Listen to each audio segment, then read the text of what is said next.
The Clyde Mystery. The reader who desires to be hopelessly perplexed may desert the contemplation of the fiscal question and turn his eyes upon the mystery of the Clyde popular. This puzzle cannot be, for there is no disagreeable body in the mystery, no such object was found in Clyde near Dumbarton, but a set of odd and inexpensive looking, yet profoundly enigmatic scraps of stone bone slate horn, and so forth were discovered, and now repose in a glass case at the National Museum in Queen Street, Edinburgh.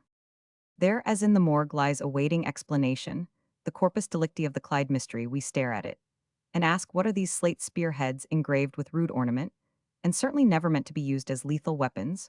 What are these manna-shaped perforated plaques of slate shale and schist, scratched with some of the old P2 mysterious patterns, that in almost every part of the world remain inscribed on slabs and faces of rock, who incised similar patterns on the oyster shells, some old and local, some fresh and American?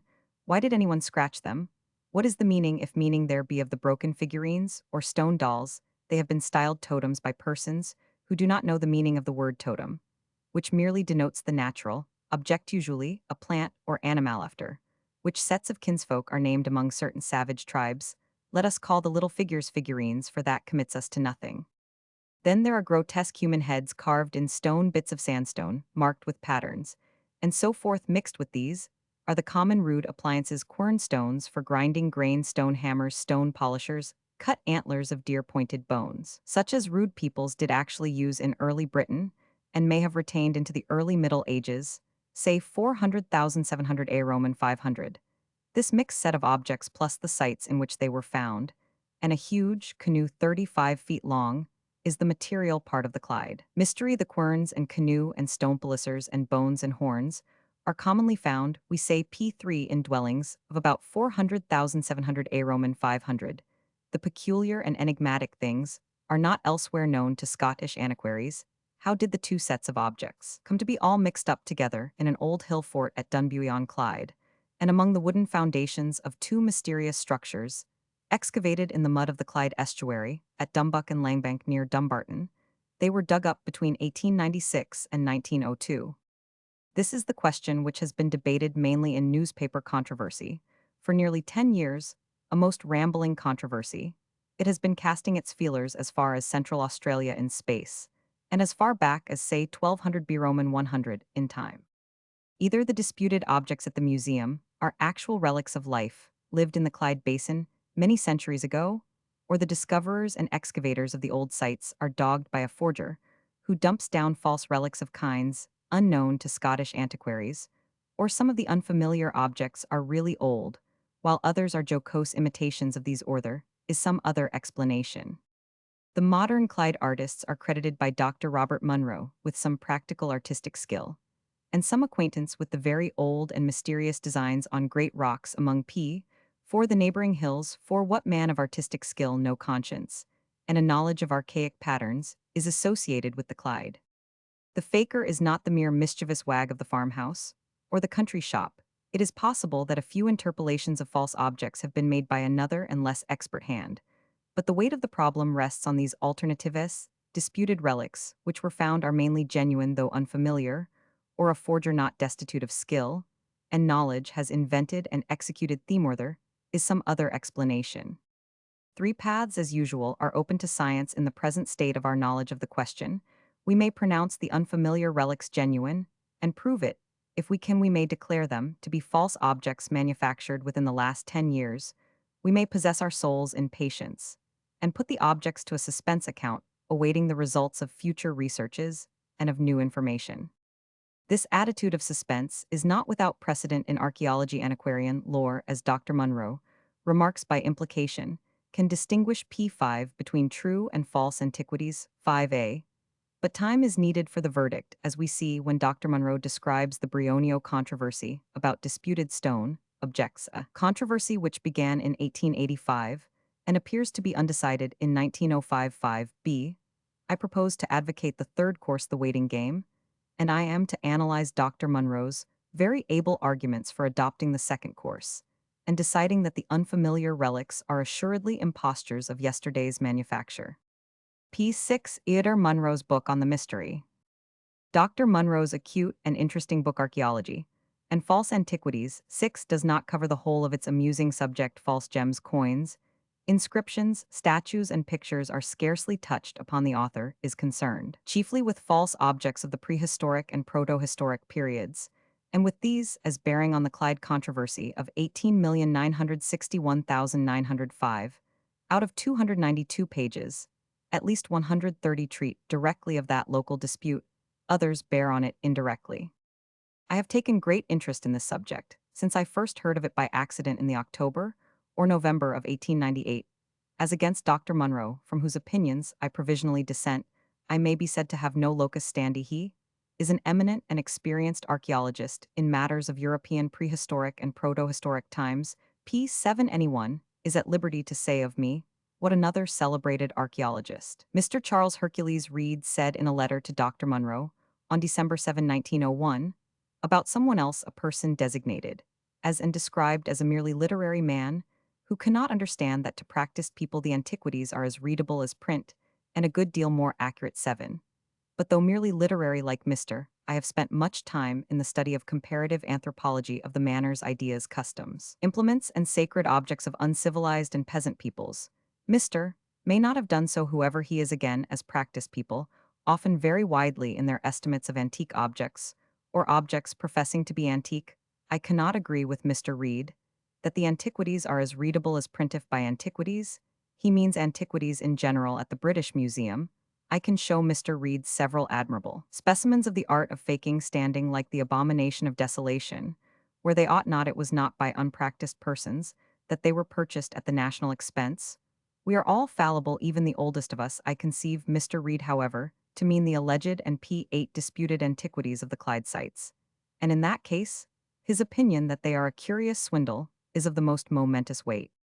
But as to practiced opinion on antiquities in general, Dr. Munro, and I agree that it is really very fallible now and again, the best authorities he proves may read antiquities differently. He is not certain that he has not himself on occasion taken fakes for true antiques. 8a. The savants of the Louvre were lately caught by the notorious tiara of Saint Afferns, to the pecuniary loss of France, were caught on April 1, 1896, and were made poisons d'Avril to the golden tune of 200,000 francs. 8,000. Again, Roman 1,000 Lartet and Mr. Christie betted a friend that he could not hoax them with a forged Paleolithic drawing. They lost their bet, and after Roman 1,000 Lartet's death, the forged object was published as genuine in the scientific journal Materiaux, 1874. 8b. As Roman 1,000 Reinach says of another affair, it was a fumistery. 8c. Every archaeologist may be the victim of a fumistery. Few have wholly escaped, and we find Dr. Furtwängler and Mr. Cecil Smith at odds as to whether a head P9 of Zeus in terracotta be of the 5th century B Roman 100, or quite the contrary of the 19th or 20th century A Roman 500. Verily, all practiced people do not find antiquities as readable as print. On the other hand, my late friend Dr. A.S. Murray, keeper of classical antiquities in the British Museum, read the Mycenaean antiquities, erroneously placing them many centuries too late. Roman 1000 demortalit, reckoned them forgeries, and wrote of the discoverer Dr. Schliemann, and even of Mrs. Schliemann, in a tone unusual in men of science and gentlemen. The great Paleolithic discoveries of Roman 1000 Boucher de Perth's, the very bases of our study of the most ancient men, were read as impostures by many practiced people. Roman 1000 Cardelhack again has lately, in the most candid and honorable way, recanted his own original disbelief in certain wall paintings in Spanish caves of the period, called Paleolithic, for long suspected by him of being clerical impostures. 9. Thus even the most practiced people, like general councils, may err and have erred when confronted either with forgeries or with objects old in fact but new to them. They have P10 not always found antiquities as readable as print. Dr. Munro touches but faintly on these follies of the wise, but they are not unusual follies. This must never be forgotten. Where practiced people may be mistaken through a too confirmed skepticism, the merely literary man may once in an azure moon happen to be right or not demonstrably wrong. That is my excuse for differing provisionally from practiced people. It is only provisionally that I dissent from Dr. Munro as to some of the points at issue in the Clyde controversy. I entered on it with very insufficient knowledge. We all remain imperfectly informed. And like people rich in practice, Dr. Joseph Anderson and Sir Arthur Mitchell, suspend my judgment for the present 10. This appears to me the most scientific attitude. Time is the great revealer, but Dr. Munro, as we saw, prefers not to suspend his judgment, and says plainly and pluckily that the disputed objects in the Clyde controversy are spurious, are what the world calls fakes, though from a delicate sense of the proprieties of language, he will not call them forgeries. They are reckoned by him among false antiquities, while for my P11 part, I know not of what age they are, but incline I believe that many of them are not of the 19th century. This is the extent of our difference. On the other hand, I heartily concur with Dr. Munro in regretting that his advicito subject the disputed objects at the earliest possible stage of the proceedings to a jury of experts was not accepted. 11a. One observation must be made on Dr. Munro's logical method, as announced by himself. My role on the present occasion is to advocate the correctness of my own views on purely archaeological grounds, without any special effort to refute those of my opponents. 11b. As my view is that the methods of Dr. Munro are perhaps, and I say it with due deference, and with doubt capable of modification, I shall defend my opinions as best I may. Moreover, my views, in the course of 7 long years, 18,980, 1,905, have necessarily undergone some change, partly in deference to the arguments of Dr. Munro, partly because much new information has come to my knowledge since 189,899. Moreover, on one occasion, I misstated my own view, and though I later made my real opinion perfectly dear, some confusion was generated. P12ei, the Clyde controversy. It is necessary, after these prefatory remarks, to give an account of the rise of the Clyde controversy, and I may be pardoned for following the example of Dr. Munro, who adds and cannot but add a pretty copious narrative of his own share in the discussion. In 1896, the hill fort of Dunbuy, about Millingdahalf to the east of Dumbarton Castle, and 3 miles to the west of the Roman wall 12, was discovered by Mr. W. A. Donnelly. That is to say, Mr. Donnelly suggested that the turf might conceal something worth excavating, and the work was undertaken under his auspices by the Helensburgh Antiquarian Society. As Mr. Donnelly's name constantly occurs in the discussion, it may be as well to state that by profession he is an artist, a painter, and designer in black and white, and that while keenly P13 interested in the prehistoric or protohistoric relics of Clydesdale, he makes no claim to be regarded as a trained archaeologist or widely read student. Thus, after Mr. Donnelly found a submarine structure at Dumbuck, in the estuary of the Clyde, Dr. Munro writes, I sent Mr. Donnelly some literature on Cranag's 13a. So Mr. Donnelly, it appears, had little book lore as to Cranag's. He is in fact a field worker in archaeology, rather than an archaeologist of the study and of books. He is a member of a local archaeological society at Helensburgh on the Clyde, and before he found the hill fort of Dunbuy, he had discovered an interesting set of cup and ring-marked rocks at Auchentorley, only a short distance from Dunbuy 13b. Mr. Donnelly's position, then as regards archaeological research, was in 18,961,890, very like that of Dr. Schliemann. When he explored Troy like Dr. Schliemann, he was no erudite savant, but an enthusiast with an eye for likely sights. Like Dr. Schliemann, he discovered certain objects hitherto unknown to science, at least to Scottish science, and like Dr. Schliemann, he has had to take the consequences of being found in such a situation. P14, it must be added that again, like Dr. Schliemann, he was not an excavator of trained experience. I gather that he kept no minute and hour-dated logbook of his explorations with full details as to the precise positions of the objects discovered, while again, like Dr. Schliemann, he had theories of his own with some of which I do not concur. Dr. Munro justly insists on the absolute necessity of correctly recording the facts and relics brought to light by excavations. 14a. An excavator should be an engineer or be accompanied by a specialist who can assign exact measurements for the position of every object discovered. Thus, Dr. Munro mentions the case of a man who, while digging a drain in his garden in Scotland, found an adze of jade and a prehistoric urn. Dr. Munro declares with another expert that the jade adze is a modern Australian implement, which is the more amazing, as I am not aware that the Australians possess any jade. The point is that the modern Australian adze was not as falsely reported in the prehistoric urn 14b. Here I cannot but remark that, while Dr. Munro justly regrets the absence of record as to precise place of certain finds, he is not more hospitable to other finds of which the precise locality is indicated.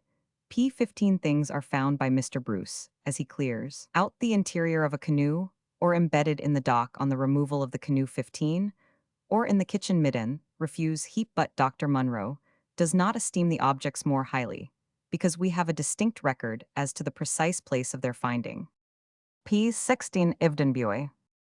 To return to the site, first found the hill fort of Dunbuy, excavated in 1896, Dr. Munro writes. There is no peculiarity about the position or structure of this fort, which differentiates it from many other forts in North Britain. Before excavation, there were few indications that structural remains lay beneath the debris. But when this was accomplished, there were exposed to view the foundations of a circular wall 13-12 feet thick, enclosing a space 30 to 32 feet in diameter. Through this wall, there was one entrance passage on a level with its base 3 feet 2 inches in width, protected by two guard chambers, one on each side, analogous to those so frequently met with in the Brochs. The height of the remaining part of the wall varied from 18 inches to 3 feet 6 inches. The interior contained no dividing walls, nor any indications of secondary occupation. Thus writes Dr. Munro, pp. 130-131, repeating his remarks on p. 181 with this addition. Had any remains of intramural chambers, or of a stone stair been detected, it would unhesitatingly be pronounced a Broch, nor in the absence of such evidence can it be definitely P17 dissociated from that peculiar class of Scottish buildings, because the portion of wall then remaining was not sufficiently high to exclude the possibility of these Broch characteristics having been present at a higher level of structural deviation, which has occasionally been met with. All the Brochs Dr. Munro goes on hitherto investigated have shown more or less precise evidence of a post-Roman civilization, their range, according to Dr. Joseph Anderson, being not earlier than the 5th, and not later than the 9th century 17, although from more recent discoveries, as for example the Broch of Torwoodley, Selkirkshire, there is good reason to believe that their range might legitimately be brought nearer to Roman times.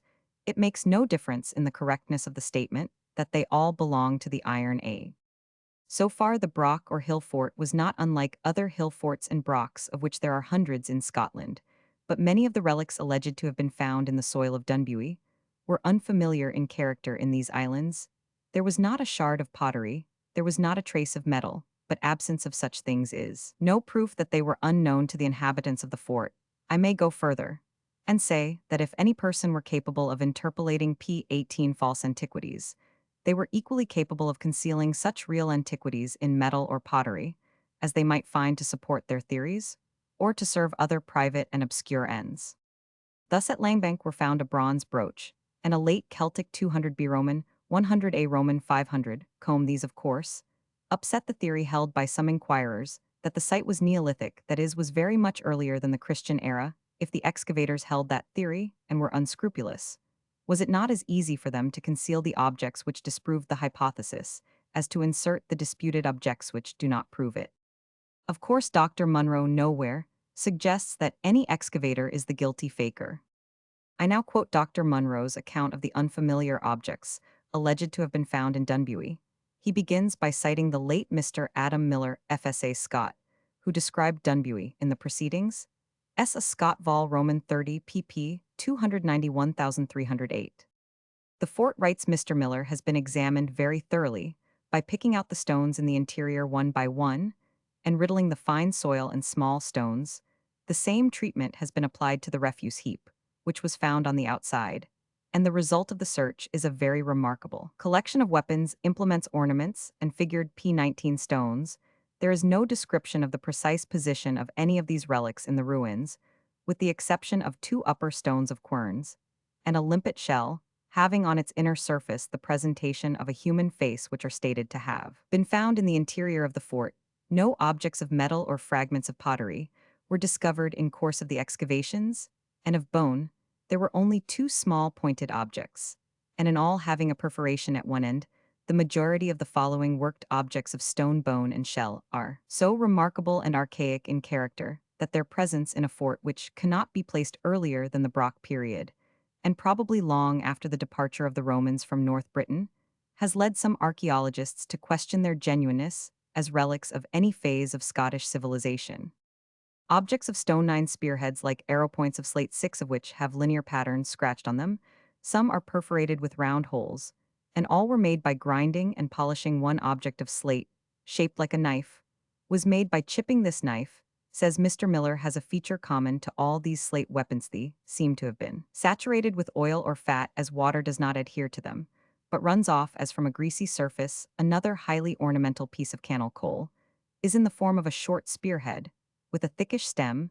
The stem is adorned with a series of hollows and ridges running across it, radiating lines running from the stem to the margin. Another group of these remarkable objects shows markings of the cupendring order, circles, linear incisions, and perforations.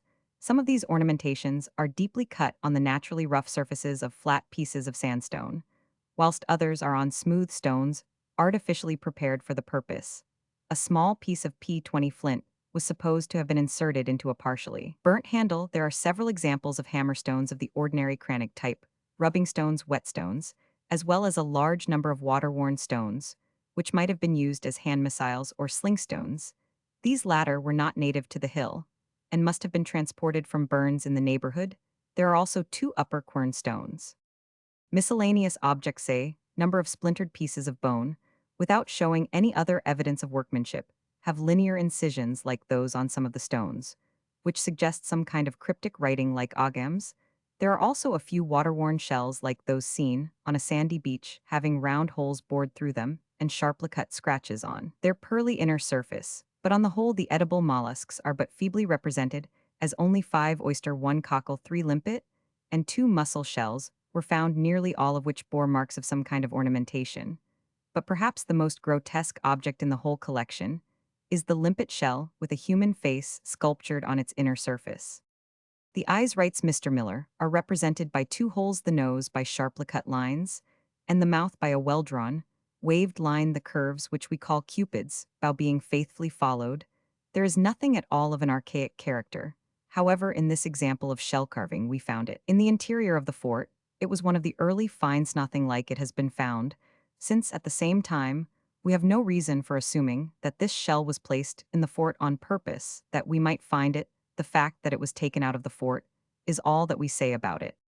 Mr. Miller's opinion of these novel handicraft remains was that they were the products of a pre-Celtic civilization.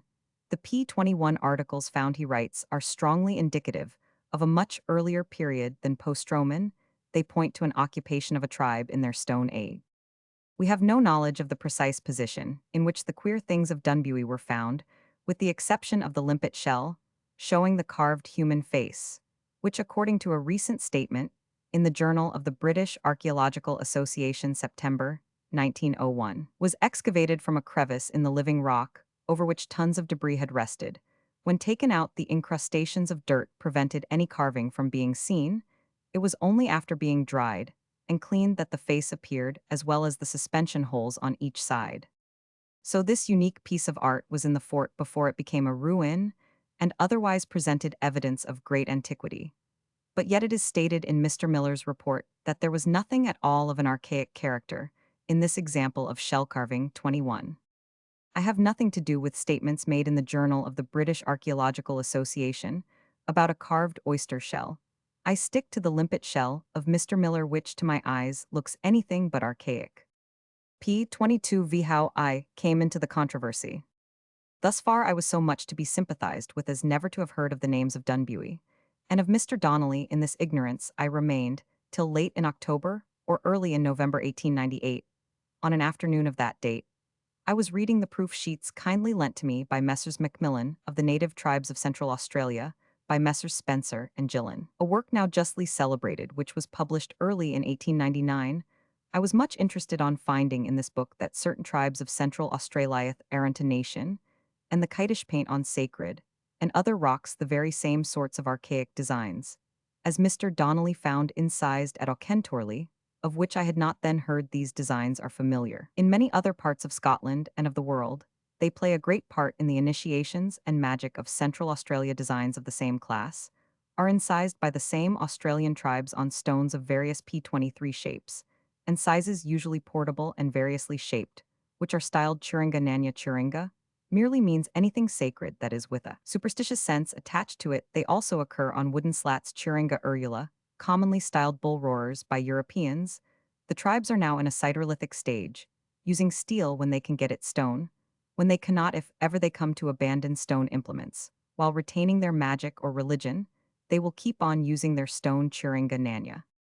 While I was studying these novel Australian facts in the autumn of 1890, ate a friend, a distinguished member of Clan Diomede passing by my window in London, saw me, and came and he at once began to tell me that in the estuary of the Clyde and at Dunbuy, someone had found small stones marked with the same archaic kinds of patterns cupendering half-circles, and so forth as exist on our inscribed rock cists, and other large objects. I then showed him the illustrations of portable stones in Australia with archaic patterns not then published, but figured in the proof sheets of Messrs. Spencer and Gillen's work. My friend told me later that he had seen small stone, incised with concentric circles, found in the excavation of a hill fort near Tarbert in Kintyre. He made a sketch of this object from P24 memory. If found in Central Australia, it would have been reckoned a Churinga Nanya.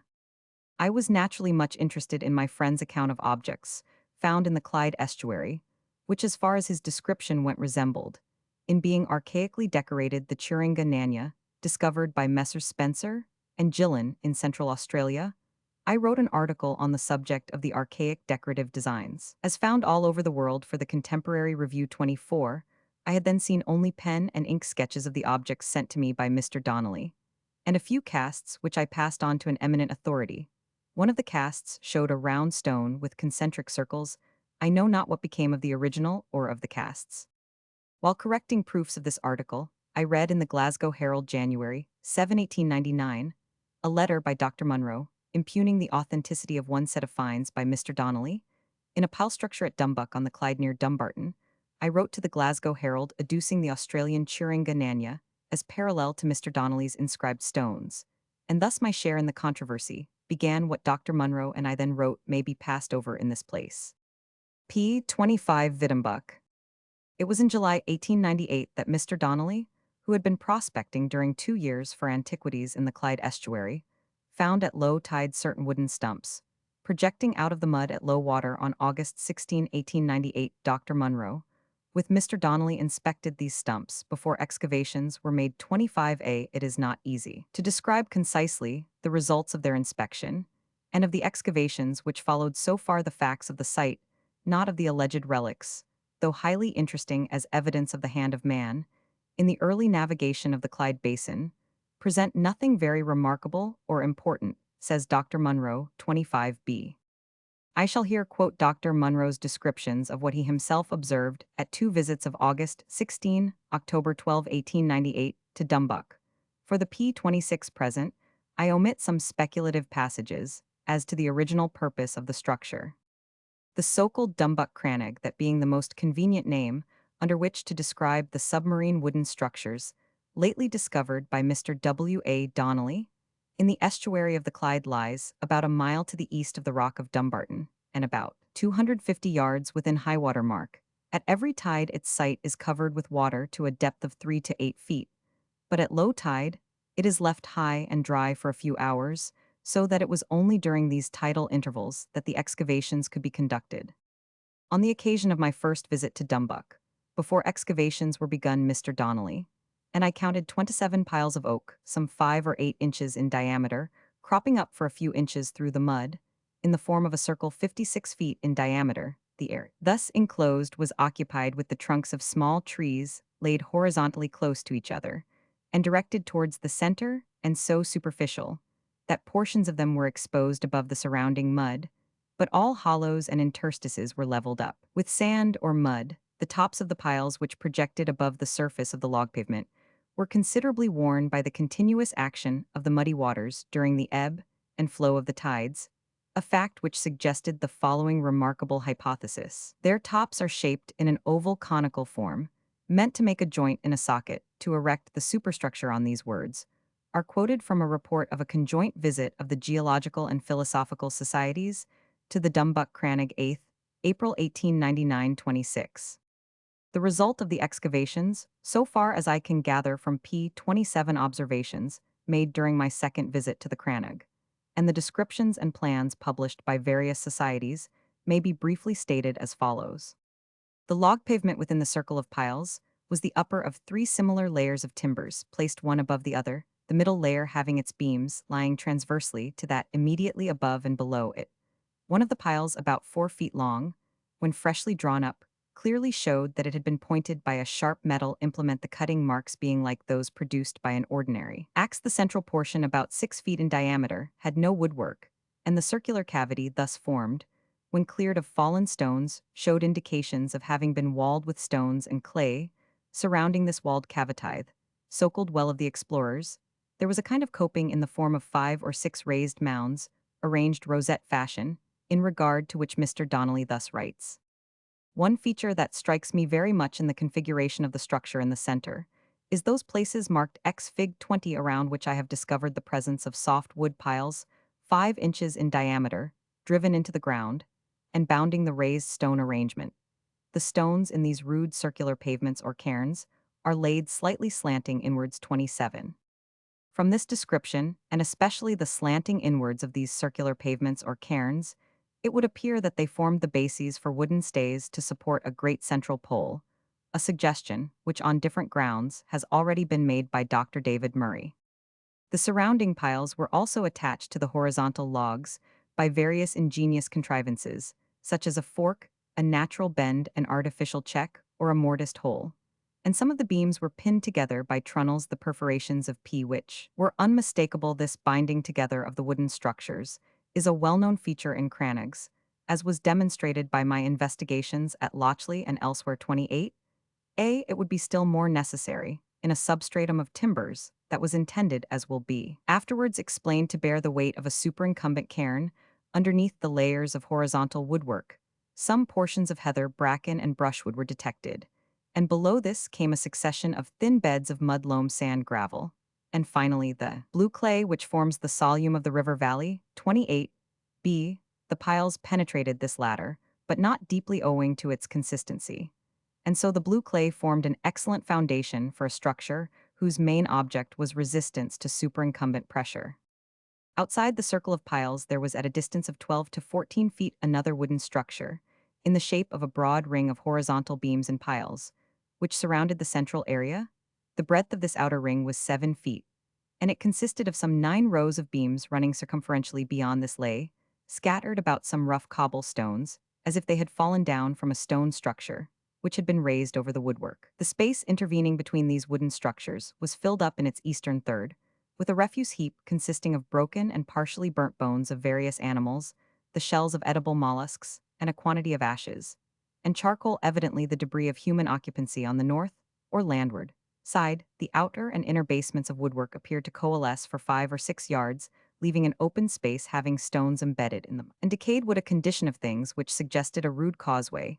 When Mr. Donnelly drew my attention to this, IP 29, demurred to its being so characterized owing to its indefiniteness, at the outer limit of this so-called causeway, and about 25 feet northeast of the circle of piles, a canoe was discovered lying in a kind of dock rudely constructed of side stones and wooden piling. The canoe measures 35 12 feet long, 4 feet broad, and 112 foot deep. It has a square stern with a movable board, 2 grasping holes near the stem, and 3 round perforations, 2 inches in diameter, in its bottom, on the northwest border of the log pavement.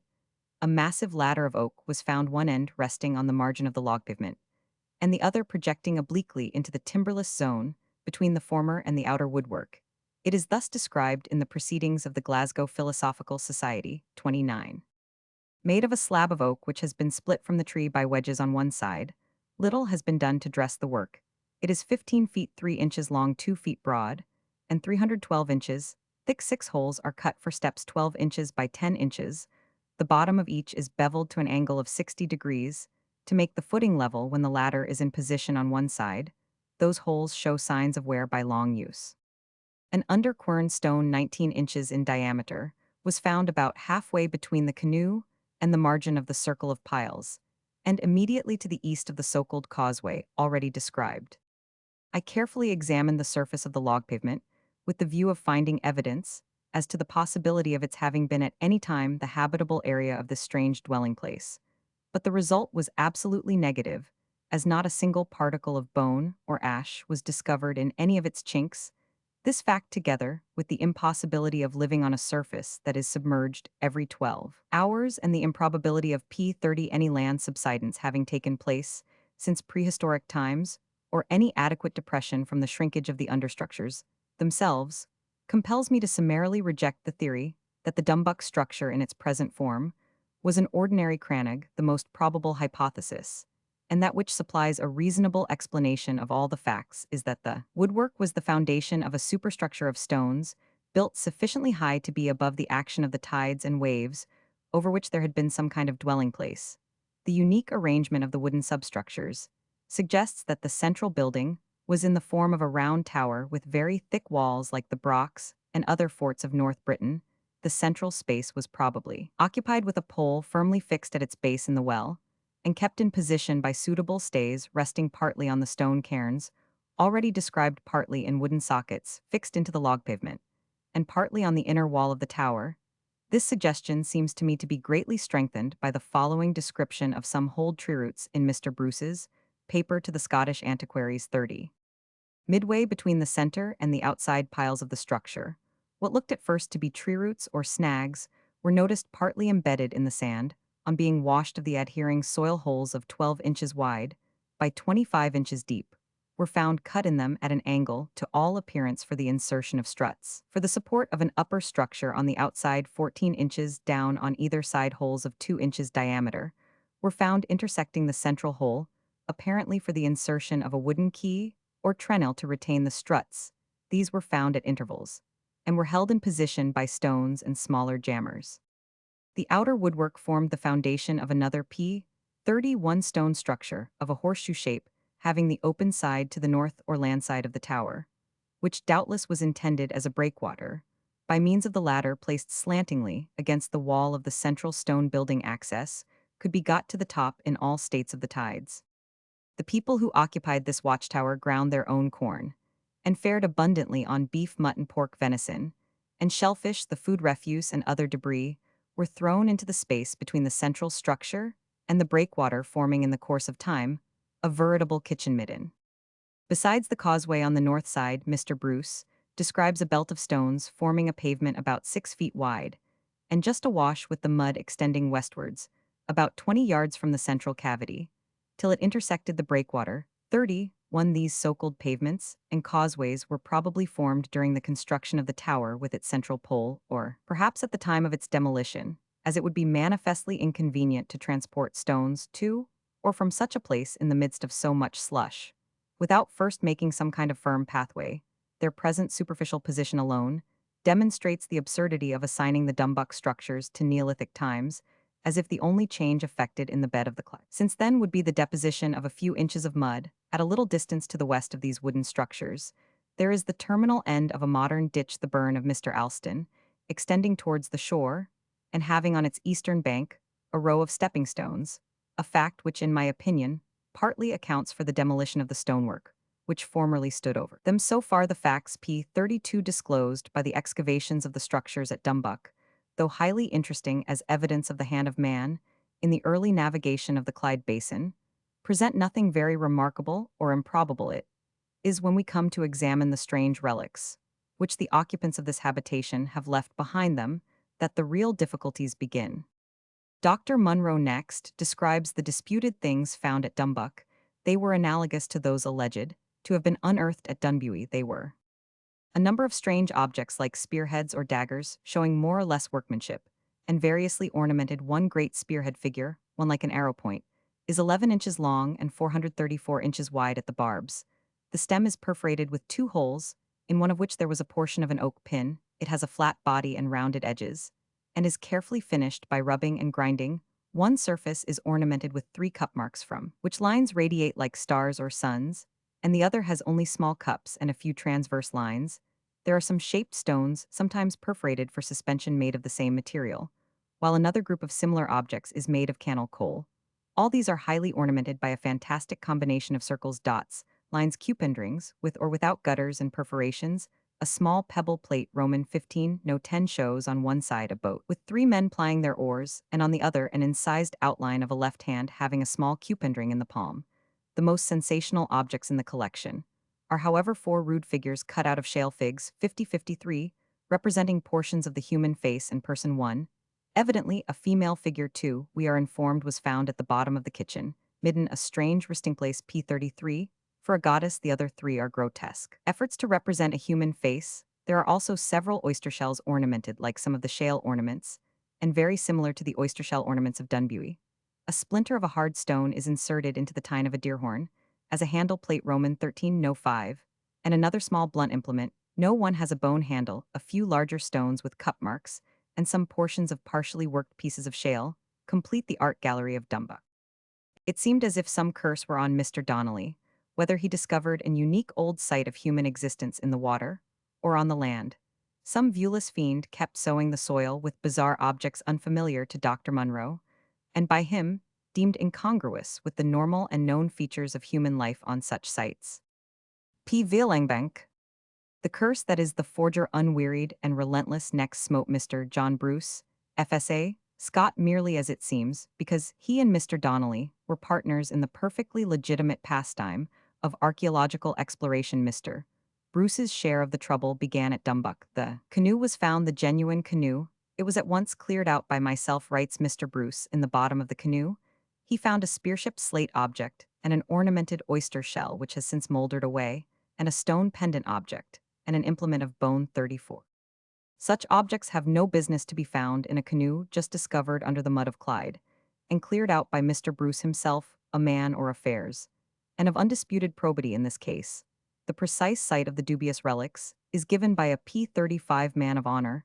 At first hand, I confess that my knowledge of human nature does not enable me to contest Mr. Bruce's written attestation. While I marvel at the astuteness of the forger, as a finder on this occasion, Mr. Bruce was in precisely the same position as Dr. Munro at a lie, when, as he says, as the second piece of pottery was disinterred by myself, I was able to locate its precise position at 6 inches below the surface of the relic bed 30. 5. Mr. Bruce was able to locate his finds at the bottom of the canoe. If I understand Mr. Bruce's narrative, a canoe was found under the mud and was cleared out inside by Mr. Bruce. Himself had the forger already found the canoe, kept the discovery dark, inserted fraudulent objects, and waited for others to rediscover the canoe, or was he present at the first discovery? And did he subtly introduce, unnoted by anyone, 4 objects of shell, stone, and bone, which he had up his sleeve ready for an opportunity? One or other alternative must be correct, and either hypothesis has its difficulties. Meanwhile, Sir Arthur Mitchell, not a credulous savant, says the evidence of authenticity, in regard to these doubted objects from Dumbuck P36, is the usual evidence in such circumstances. It is precisely the same evidence of authenticity which is furnished in regard to all the classes of objects found in the Dumbuck exploration that is in regard to the canoe, the quern, the bones, about the authenticity of which no doubts have been expressed, as in regard to objects about which doubts have been expressed. 36a. Of another object found by a workman at Dumbuck, Dr. Munro writes, "Is it not very remarkable that a workman groping with his hand in the mud should accidentally stumble on this relic? Only one found in this part of the site. Is it possible that he was an unconscious thought-reader, and was thus guided to make the discovery of a thing which could as readily have been inserted there half an hour before? 36b. This passage is wrote sarcastic, but surely Dr. Munro he cannot argue that Mr. Bruce was an unconscious thought-reader when he cleared out the interior of the canoe and found 3 disputed objects in the bottom. If we are to be psychical, there seems less evidence for unconscious thought-reading than P37, for the presence of what are technically styled apports things, introduced by an agency of supernormal character, vulgarly called a spirit. Undeterred by an event which might have struck fear in Constantum, Verum, Mr. Bruce in the summer of 1901 was so reckless as to discover a fresh submarine wooden structure at Langbank, on the left or south bank of the Clyde estuary, opposite Dumbarton Castle. The dangerous object was cautiously excavated under the superintendence of Mr. Bruce and a committee of the Glasgow Archaeological Society. To be brief, the larger features were akin to those of Dumbuck, without the central well or hole supposed by Dr. Munro to have held the pole of a beacon cairn. The wooden piles, as at Dumbuck, had been fashioned by sharp metal tools. 37. This is Mr. Bruce's own opinion. This evidence of the use of metal tools is a great point of Dr. Munro against such speculative minds as deem Dumbuck and Langbank Neolithic, that is, of a date long before the Christian era. They urged that stone tools could have fashioned the piles, but I know not that partisans of either opinion have made experiments in hewing trees with stone-headed axes, like the ingenious Monsieur P. 38 Hippolyte Muller in France, 38 AIM, at present of opinion that all the sites are of an age in which iron was well known to the natives, and bronze was certainly known. The relics at Langbank were one of a familiar and two of an unfamiliar kind. There was one a small bone comb with a late Celtic 200 B Roman 100 A Roman 500 design of circles and segments of circles. There was a very small penannular brooch of brass or bronze. There were a few cut fragments of deer horn pointed bones stone polishers, and so forth, all familiar to science and acceptable 38b. On the other hand, the curse fell on Mr. Bruce in the shape of two perforated shale objects. On one was cut a grotesque face, on the other two incomplete concentric circles, a stem line with little nicks, and two vague incised marks, which may or may not represent fragments of deer horn 38c. We learn from Mr. Bruce that he first observed the Langbank circle of stones from the window of a passing train, and that he made a few slight excavations, apparently at the end of September 1900. One more formal research was made in October and again, under the superintendence of members of the Glasgow Archaeological Society P39 in September-October 1902. No members of the Glasgow Committee were present when either the undisputed late Celtic comb or the inscribed perforated and disputed pieces of cannel coal were discovered. Illustrations of these objects, and of the bronze penannular ring, are here given. Figures 12342 shale objects are omitted by the kindness of the Glasgow Archaeological Society Transactions, Vol Roman 5 p1. The brooch allowed to be genuine might date from Romano-British times, say 100,400 A Roman 500, to any date up to late medieval times. 39 good evidence to date in a wide sense would be the osseous remains, the bones left in the refuse at Langbank and Dumbuck. Of the bones, I only gather as peculiarly interesting that Dr. Bryce has found those of Bose longifrons as a proof of date. I know little Mr. Ridgway, Disney professor of archaeology in the University of Cambridge, is not a merely literary man in his work. The early age of Greece Vol Roman, 1 pp 334-335, Cambridge University Press, 1901. Mr. Ridgway speaks of Bose as the Celtic ox coeval with the Swiss lake dwellings, and known as Bose Brachysroshort Hornso, styled by Rudimir.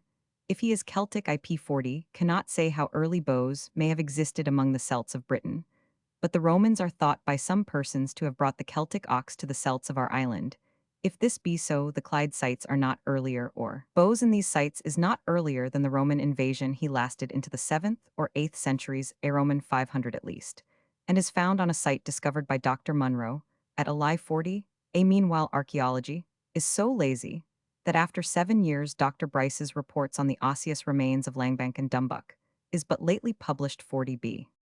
Figs 1-2. Dr. Bryce, in his report to the Glasgow Archaeological Society, says that Bose longifrons has a wide range in time from Neolithic down to perhaps even medieval times. It was the domestic ox in Scotland for an unknown period before, during, and for an unknown time after the Roman invasion, the occurrence of extinct, probably long extinct breeds, and these only make the phenomena in this respect at Langbank exactly comparable with those observed at sites of pile buildings in Scotland generally, and thus it becomes indirect evidence against the thesis that the structure belongs to some different category, and to quite recent times. 40c. Figs 3.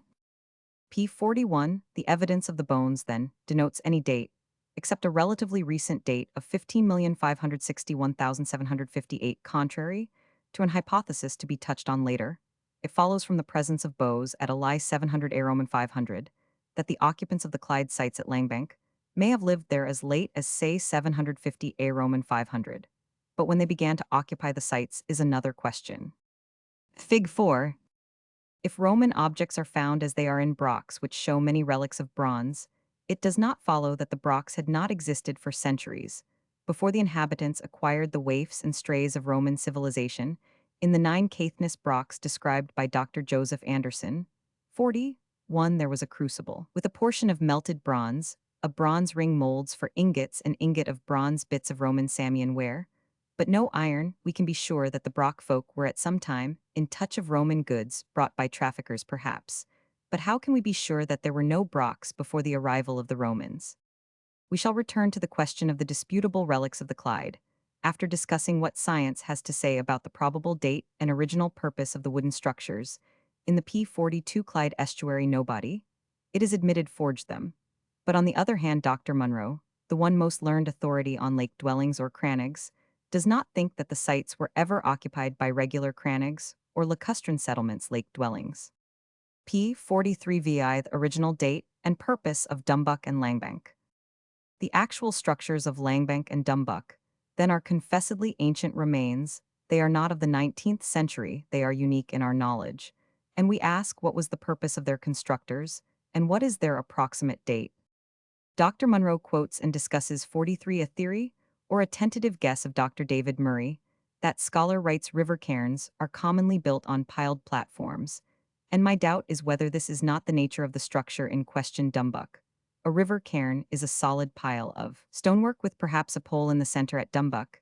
There is the central well of 6 feet in diameter. Dr. Murray says that a pole carried down to the bottom would probably be sunk in P40 for the clay, which would produce a hole or well-like cavity, similar to that of the Dumbuck structure 44. It is not stated that the poles of river cairns usually demand accommodation to the extent of 6 feet of diameter in the center of the solid mass of stones, and as the Langbank site has no central well, the tentative conjecture that it was a river cairn is not put forward. Dr. Murray suggests that the Dumbuck cairn may have been one of the works of 1556 or 1612, that is, of the modern age of Queen Mary and James Roman VI. The object of such corporation cairns was no doubt to mark the limit of their jurisdiction, and also to serve as a beacon to vessels coming up the river. Now the corporation, with its jurisdiction and beacons, is purely modern. In 1750, the corporation had a lower cairn if it did not occupy this very spot, Dumbuck. It stood upon the same line, and close to it. There are, however, no remains of such cairn, says Dr. Murray. He cites no evidence for the date and expenses of the demolition of the cairn from any municipal book of accounts. Now we have to ask one, is there any evidence P45 that men in 15,561,758 lived on the tops of such modern cairns, dating from the reign of Mary Stuart II?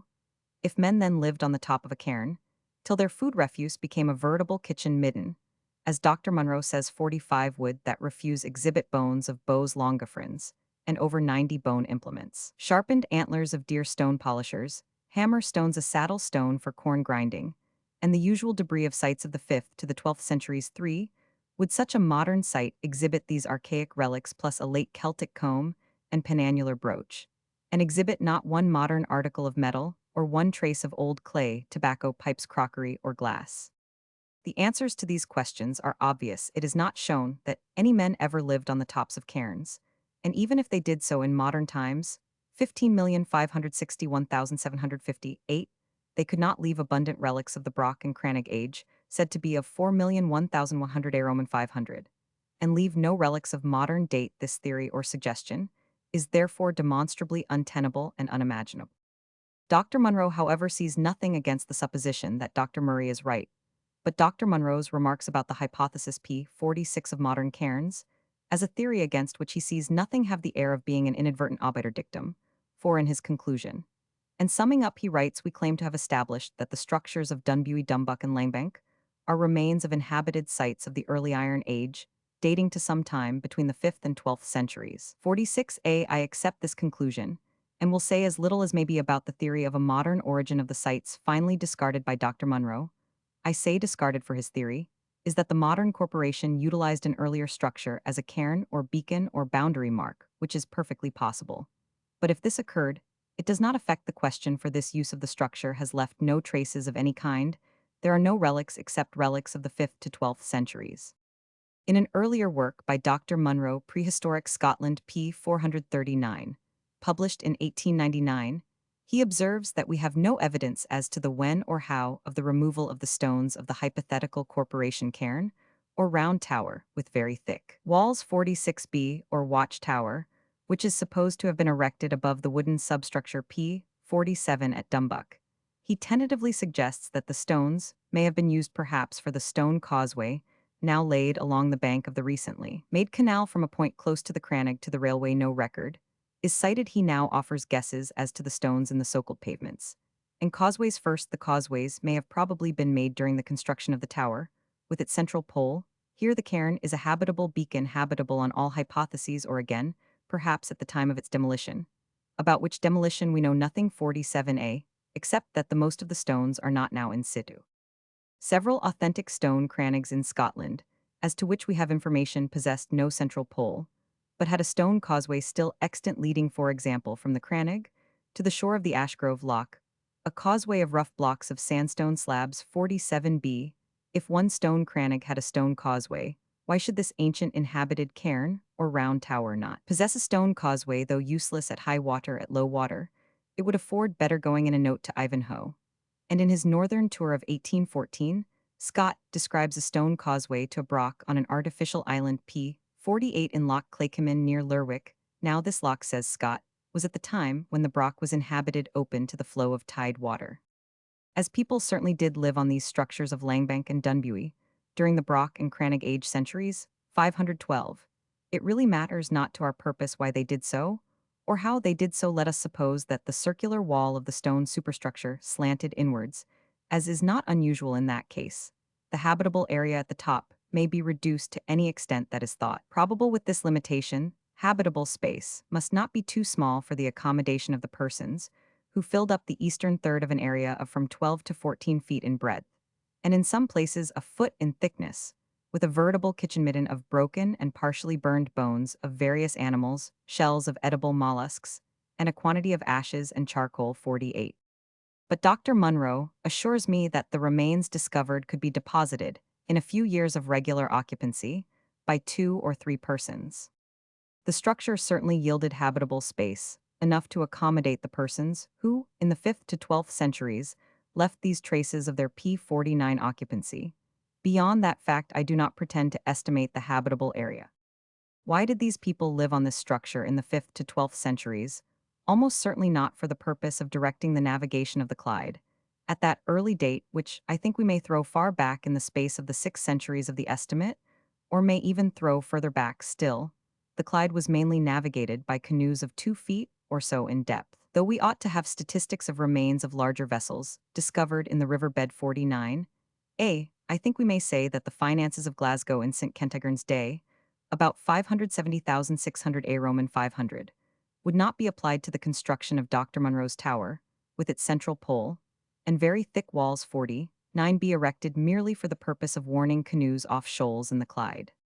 That the purpose of the erection was to direct the navigation of Clyde by canoes, or by the long vessels of the Viking raiders, appears to me improbable. I offer periculo mio a different conjecture, p. 50, of which I shall show reason to believe that Dr. Munro may not disapprove.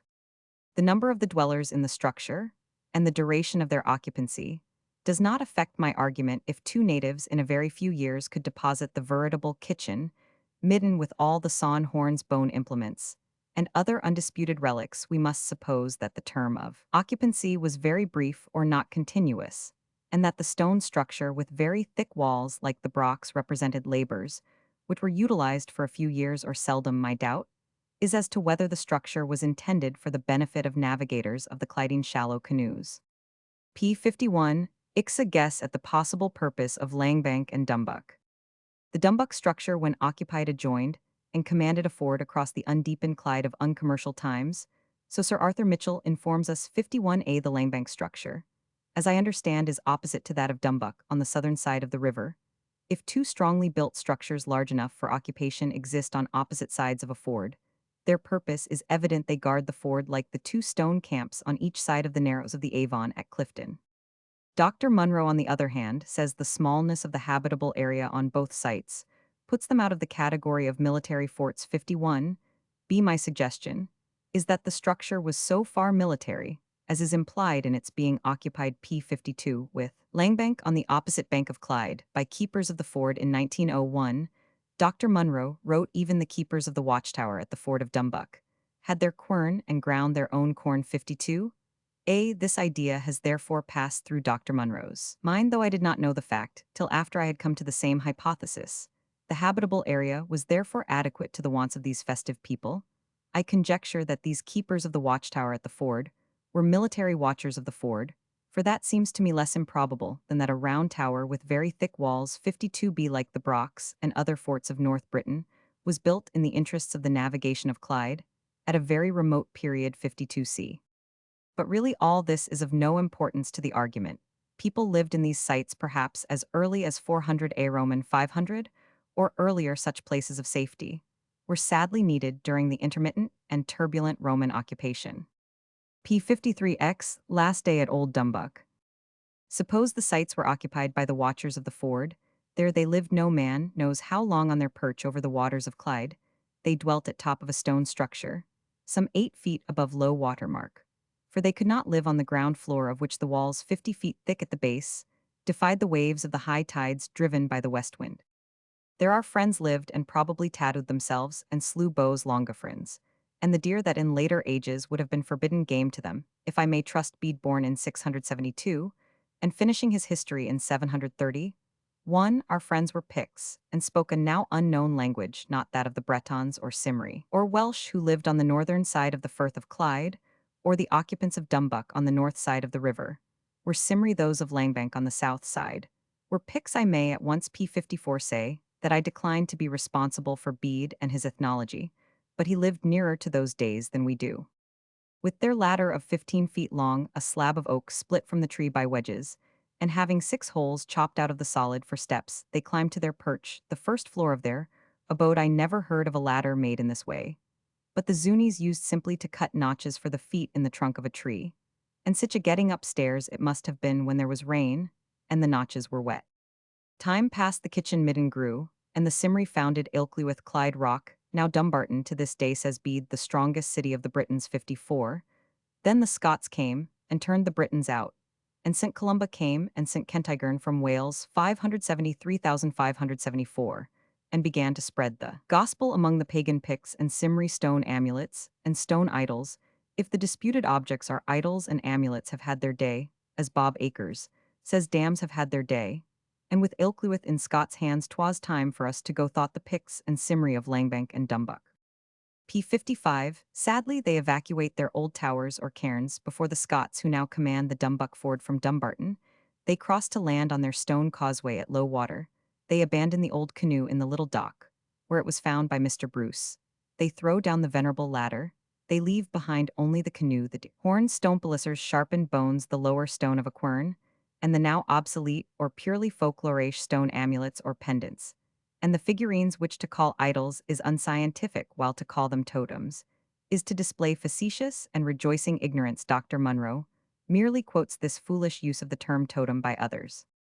These old things the evicted Picts and Cymri abandoned, while they carried with them their more valuable property, their early iron axes, and knives, their treasured bits of red Samian, where inherited from Roman times their amber beads, and the rest of their bibelots, down to the minutest fragment of pottery.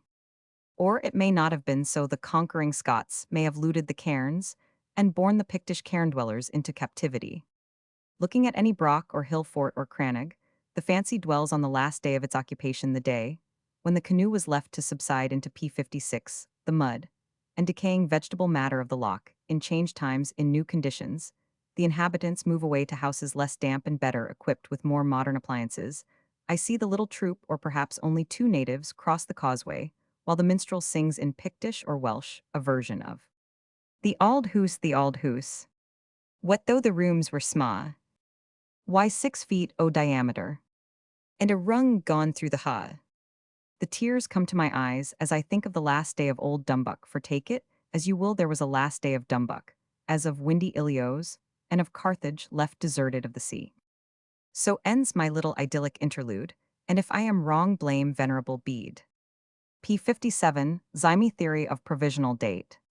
Provisionally, and for the sake of argument merely, may I suggest that the occupancy of these sites may be dated by me about 300,550 A Roman 500.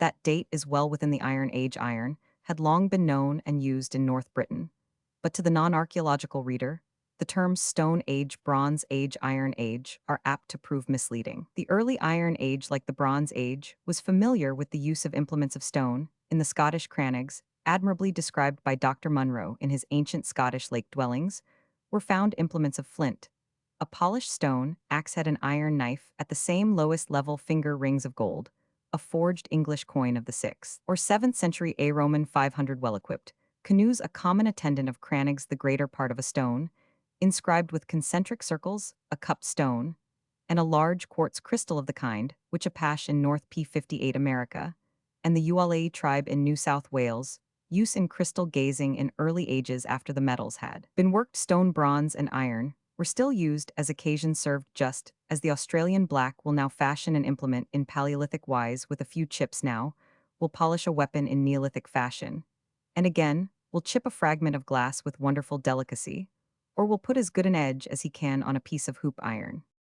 I venture then, merely for the sake of argument, to date the origin of the Clyde sites in the dark years of unrecorded turmoil, which preceded and followed the Roman withdrawal. The least unpractical way of getting nearer to their purpose is the careful excavation of a structure of wood and stone near Eriska, where Prince Charles landed in 1745. Dr. Munro has seen and described this site, but is unable to explain it. Certainly, it cannot be a corporation cairn. P59 Zayed disputed objects. We now approach the disputed and very puzzling objects found in the 3 Clyde sites. My object is not to demonstrate that they were actually fashioned in, say, 410,550 A Roman 500, or that they were relics of an age far more remote, but merely to restate the argument of Dr. Joseph Anderson, keeper of the Scottish National Museum, and of Sir Arthur Mitchell, both of them, most widely experienced and sagacious archaeologists. They play the waiting game, and it may be said that they sit upon the fence. I am proud to occupy a railing in their company. Dr. Anderson spoke at a meeting of the Scots Society of Antiquaries, May 14, 1900, when Mr. Bruce read a paper on Dumbuck and exhibited the finds with regard to the relics. He said that there was nothing exceptional in the chronological P60 horizon of a portion of them from both sites, Dumbuck and Dunbuy, but as regards another portion, he could find no place for it in any archaeological series, as it had no recognizable affinity with any objects found anywhere else. For my part, said Dr. Anderson, and he has not altered his mind, I do not consider it possible or necessary in the meantime that there should be a final pronouncement on these questions, in the absence of decisive evidence, which time may supply. I prefer to suspend my judgment, merely placing the suspected objects, as they place themselves in the list of things that must wait for further evidence because they contradict present experience. It has often happened that new varieties of things have been regarded with suspicion on account of their lack of correspondence with things previously known, and that the lapse of time has brought corroboration of their genuineness through fresh discoveries. If time brings no such corroboration, they still remain in their proper classification as things whose special character has not been confirmed by archaeological experience. Sir Arthur Mitchell spoke in the same sense, advising suspension of judgment, and that we should await the results of fresh explorations, both P61 at Dumbuck and elsewhere. 61.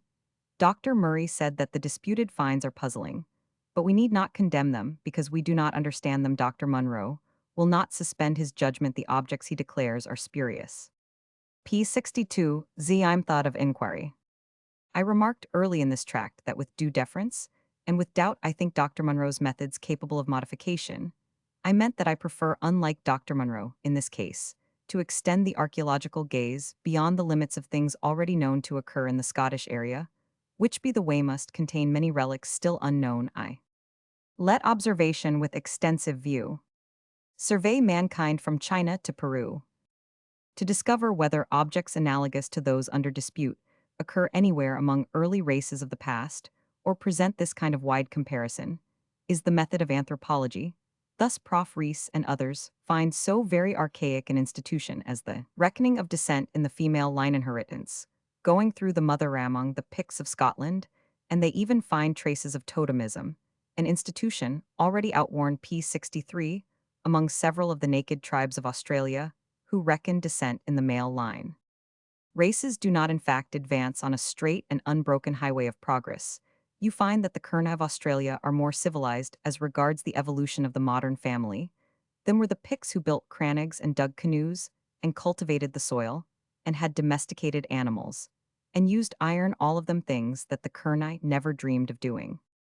As to traces of totemism in Scotland and Ireland, I am not persuaded by Professor Rees that they occur, and are attested by Celtic legends about the connection of men and kinships with animals, and by personal and kinship names derived from animals. The question is very obscure. 63, but as the topic of totemism has been introduced, I may say that many of the mysterious archaic markings on rocks and decorations of implements in other countries are certainly known to be a kind of shorthand design of the totem animal.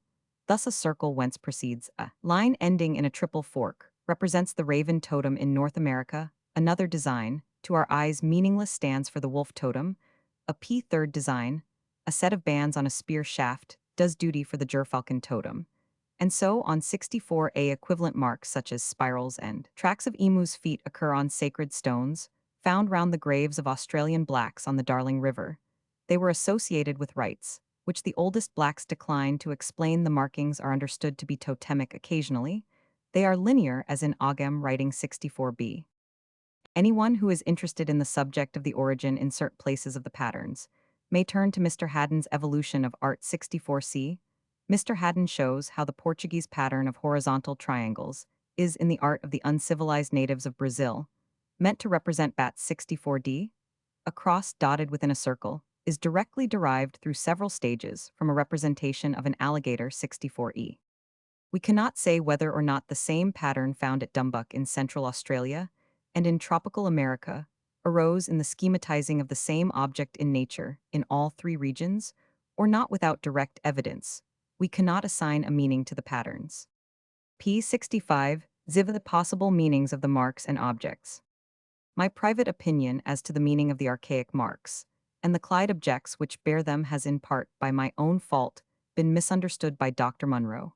He bases an argument on the idea that I suppose the disputed pendants to have had in Clydesdale precisely the same legendary, customary, and magical significance as the stone churinga of the Aranta tribe in Australia. That is not my theory. Dr. Munro quotes me, without indicating the source, which I learn is my first letter on the subject to the Glasgow Herald, Jan 10, 1899, as saying that the Clyde objects are in absolutely startling agreement with the Aranta churinga. 65. Doubtless before I saw the objects I thus overstated my case, in a letter to a newspaper, in 1899 p. 66. But in my essay, originally published in the Contemporary Review March 1899, and reprinted in my book Magic and Religion of 190166, I stated my real opinion. This is a maturely considered account of my views, as they were in 18,991,901. And unlike old newspaper correspondence, is easily accessible to the student. It is not out of print. I compared the Australian marks on small stones and on rock walls and other fixtures in the landscape, with the markings on Scottish boulders, rock walls, cists, and so forth, and also with the marks on the disputed objects. I added the startling analogy between Australia and old Scottish markings, saute ox u, and I spoke truth down to the designs, which represent footmarks. The analogy is startling, is of great interest, and was never before made the subject of comment. I said that we could not know whether or not the markings in Scotland and Australia had the same meaning. As to my opinion, then, namely, that we cannot say what is the significance of an archaic pattern in Scotland or elsewhere, though we may know the meaning assigned to it in Central Australia, there can no longer be any mistake. I take the blame of having misled Dr. Munro by an unguarded P67 expression in a letter to the Society of Scottish Antiquaries, 67, saying that if the disputed objects were genuine, they implied the survival on Clyde of a singularly archaic set of ritual and magical ideas, namely those peculiar to the Aranta and Kitish tribes of Central Australia, but that was a slip of the pen merely. This being the case, I need not reply to arguments of Dr. Munro, pp. 248,250, against an hypothesis, which no instructed person could entertain, beginning with the assumption that from an unknown center some people who held Aranta ideas migrated to Central Australia, and others to the Clyde. Nobody supposes that the use of identical or similar patterns, and of stones of superstitious purpose, implies community of race. These things may anywhere be independently evolved, and in different regions may have quite different meanings, if any, while the use of charm stones, or witch stones, is common among savages and survives in England and Scotland to this day. The reader will understand that I am merely applying Mr. E. B. Tyler's method of the study of survivals in culture, which all anthropologists have used since the publication of Mr. Tyler's Primitive Culture 35 years ago. P68 XV question of method continued. What is admitted to be true of survivals in the family among the Picts may also be true as to other survivals in art superstition, and so forth. I would therefore compare the disputed Clyde objects with others analogous to them of known or unknown purpose. Wheresoever they may be found, I am encouraged in this course by observing that it is pursued, for example, by the eminent French archaeologist Monsieur Cartelhac. In his book Les Ages Préhistoriques de France et d'Espagne he does not hesitate, as we shall see, to compare peculiar objects found in France or Spain with analogous objects of doubtful purpose found in America or the Antilles. Roman 1000 Cartelhac writes that to find anything resembling certain Portuguese thin plaques of slate in the form of a crook or crozier, he sought through all ethnographic material, ancient and modern. He did find the parallels to his Portuguese objects, one P from Guadeloupe, the other either French or from the Antilles. 69. Sir John Evans again compares British with Australian objects. In fact, the practice is recognized. I therefore intend to make use of this comparative method. On the other hand, Dr. Munro denies that any of my analogies drawn from remote regions are analogous, and it will be necessary to try to prove that they erreth that my Australian, American, Portuguese, and other objects are of the same kind apparently as some of the disputed relics of the Clyde. If I succeed, one point will be made probable.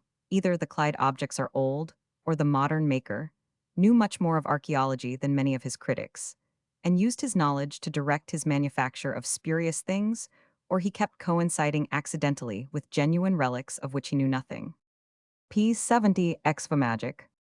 Again, I must push my method beyond that of Dr. Munro by considering the subject of magic in relation to perforated and other stones, whether inscribed with designs or uninscribed. Among the disputed objects are many such stones, and it is legitimate for me to prove not only that they occur in many sites of ancient life, but that their magical uses are still recognized or were very recently recognized in the British folklore of today.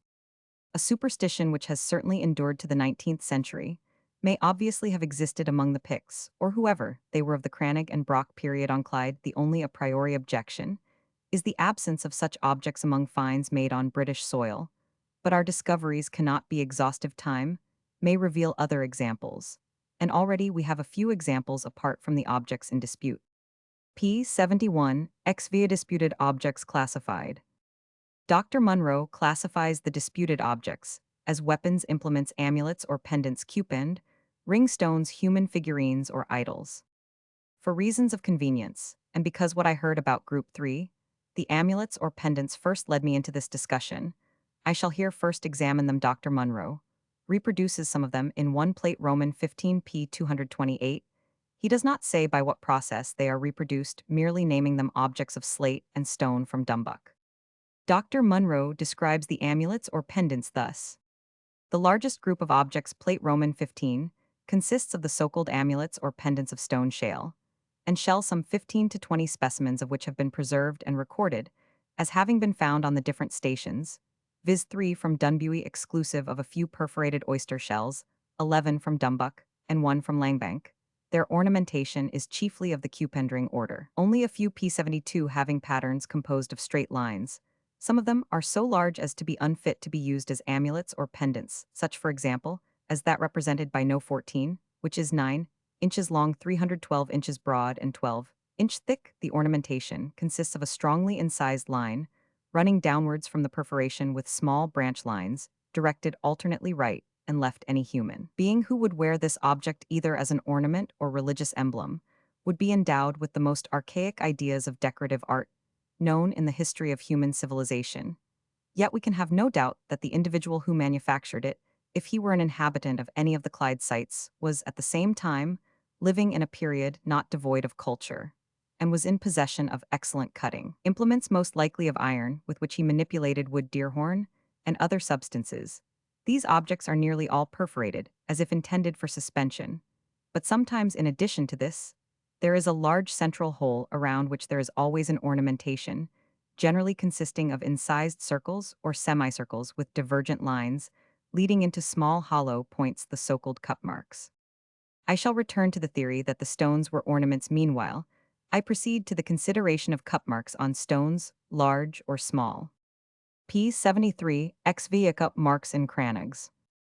As to cup marks or cupules, little basins, styled also ecules, now isolated, now grouped, now separate, now joined by hollowed lines, they are familiar on rocks, funeral cysts, and so forth in Asia, Europe, and North America and Australia, as Roman 1000 Cardilhac remarks in reviewing Dr. Magni's work on cupped rocks, near Como 73a. Their meaning escapes us, says Roman 1000 Cardilhac. These cups or cupules or ecules occur not only at Dumbuck, but in association with a Scottish crannog of the Iron Age, admirably described by Dr. Munro himself, 73b. He found a polished celt, 73c, and a cupped stone, and he found a fragmentary block of red sandstone about a foot in length, inscribed with concentric circles surrounding a cup. The remainder of the stone with the smaller part of the design was not found.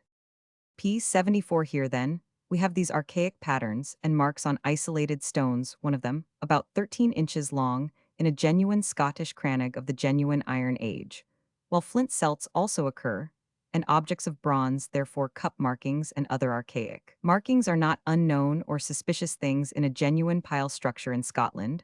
Why then suspect them at Dumbuck? At Dumbuck, the cups occur on a triangular block of sandstone, 12 inches long and 4 inches thick. Another cup block is of 12 inches by 74. No forger brought these cup stones in his waistcoat pocket. We have thus made good the point that an isolated cup stone and an isolated stone, inscribed with concentric circles round a cup, do occur in a crannog, containing objects of the Stone, Bronze, and Iron Ages. The meaning, if any of these inscribed stones in the Lochley crannog, is unknown. Many of the disputed objects vary from them in size, while presenting examples of archaic patterns. Are they to be rejected because they vary in size?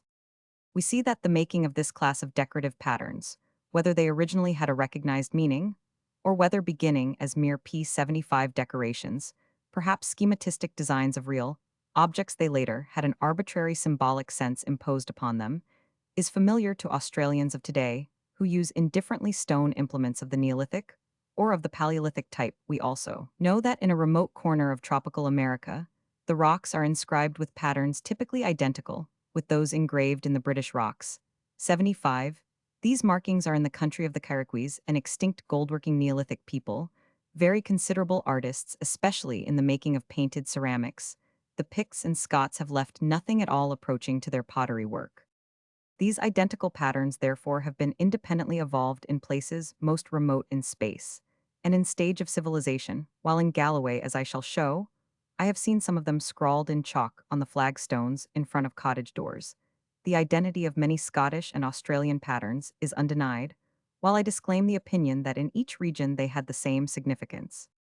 I have now established the coincidence between the markings of rocks in Australia, in tropical America, and in Scotland. I have shown that P76 such markings occur in Scotland, associated with remains in a crannog of the Age of Iron. They also occur on stones large cupped and small in Dumbuck. My next business is, if I can, to establish what Dr. Munro denies, a parallelism between these disputed Clyde stones and the larger or smaller inscribed stones of the Arunta and Kitish in Australia, and other small stones, decorated or plain, found in many ancient European sites. Their meaning we know not, but probably they were either reckoned ornamental or magical or both. P77. Zix parallelism between the disputed objects and other objects elsewhere. On Clyde, if the disputed things be genuine, we find decorated plaques or slabs of soft stone of very various dimensions and shapes in Australia. Some of these objects are round, many oval, others elongated, others thin and pointed like a pencil, others oblong, while on Clyde some are round, one is coffin-shaped, others are palette-shaped, others are pear-shaped, the oval tapering to one extremity, one is triangular, one is oblong. 77 in Australia, as on Clyde the stones bear some of the archaic markings common on the rock faces both in Scotland and in Central Australia on large rocks. They are painted in Australia and Scotland.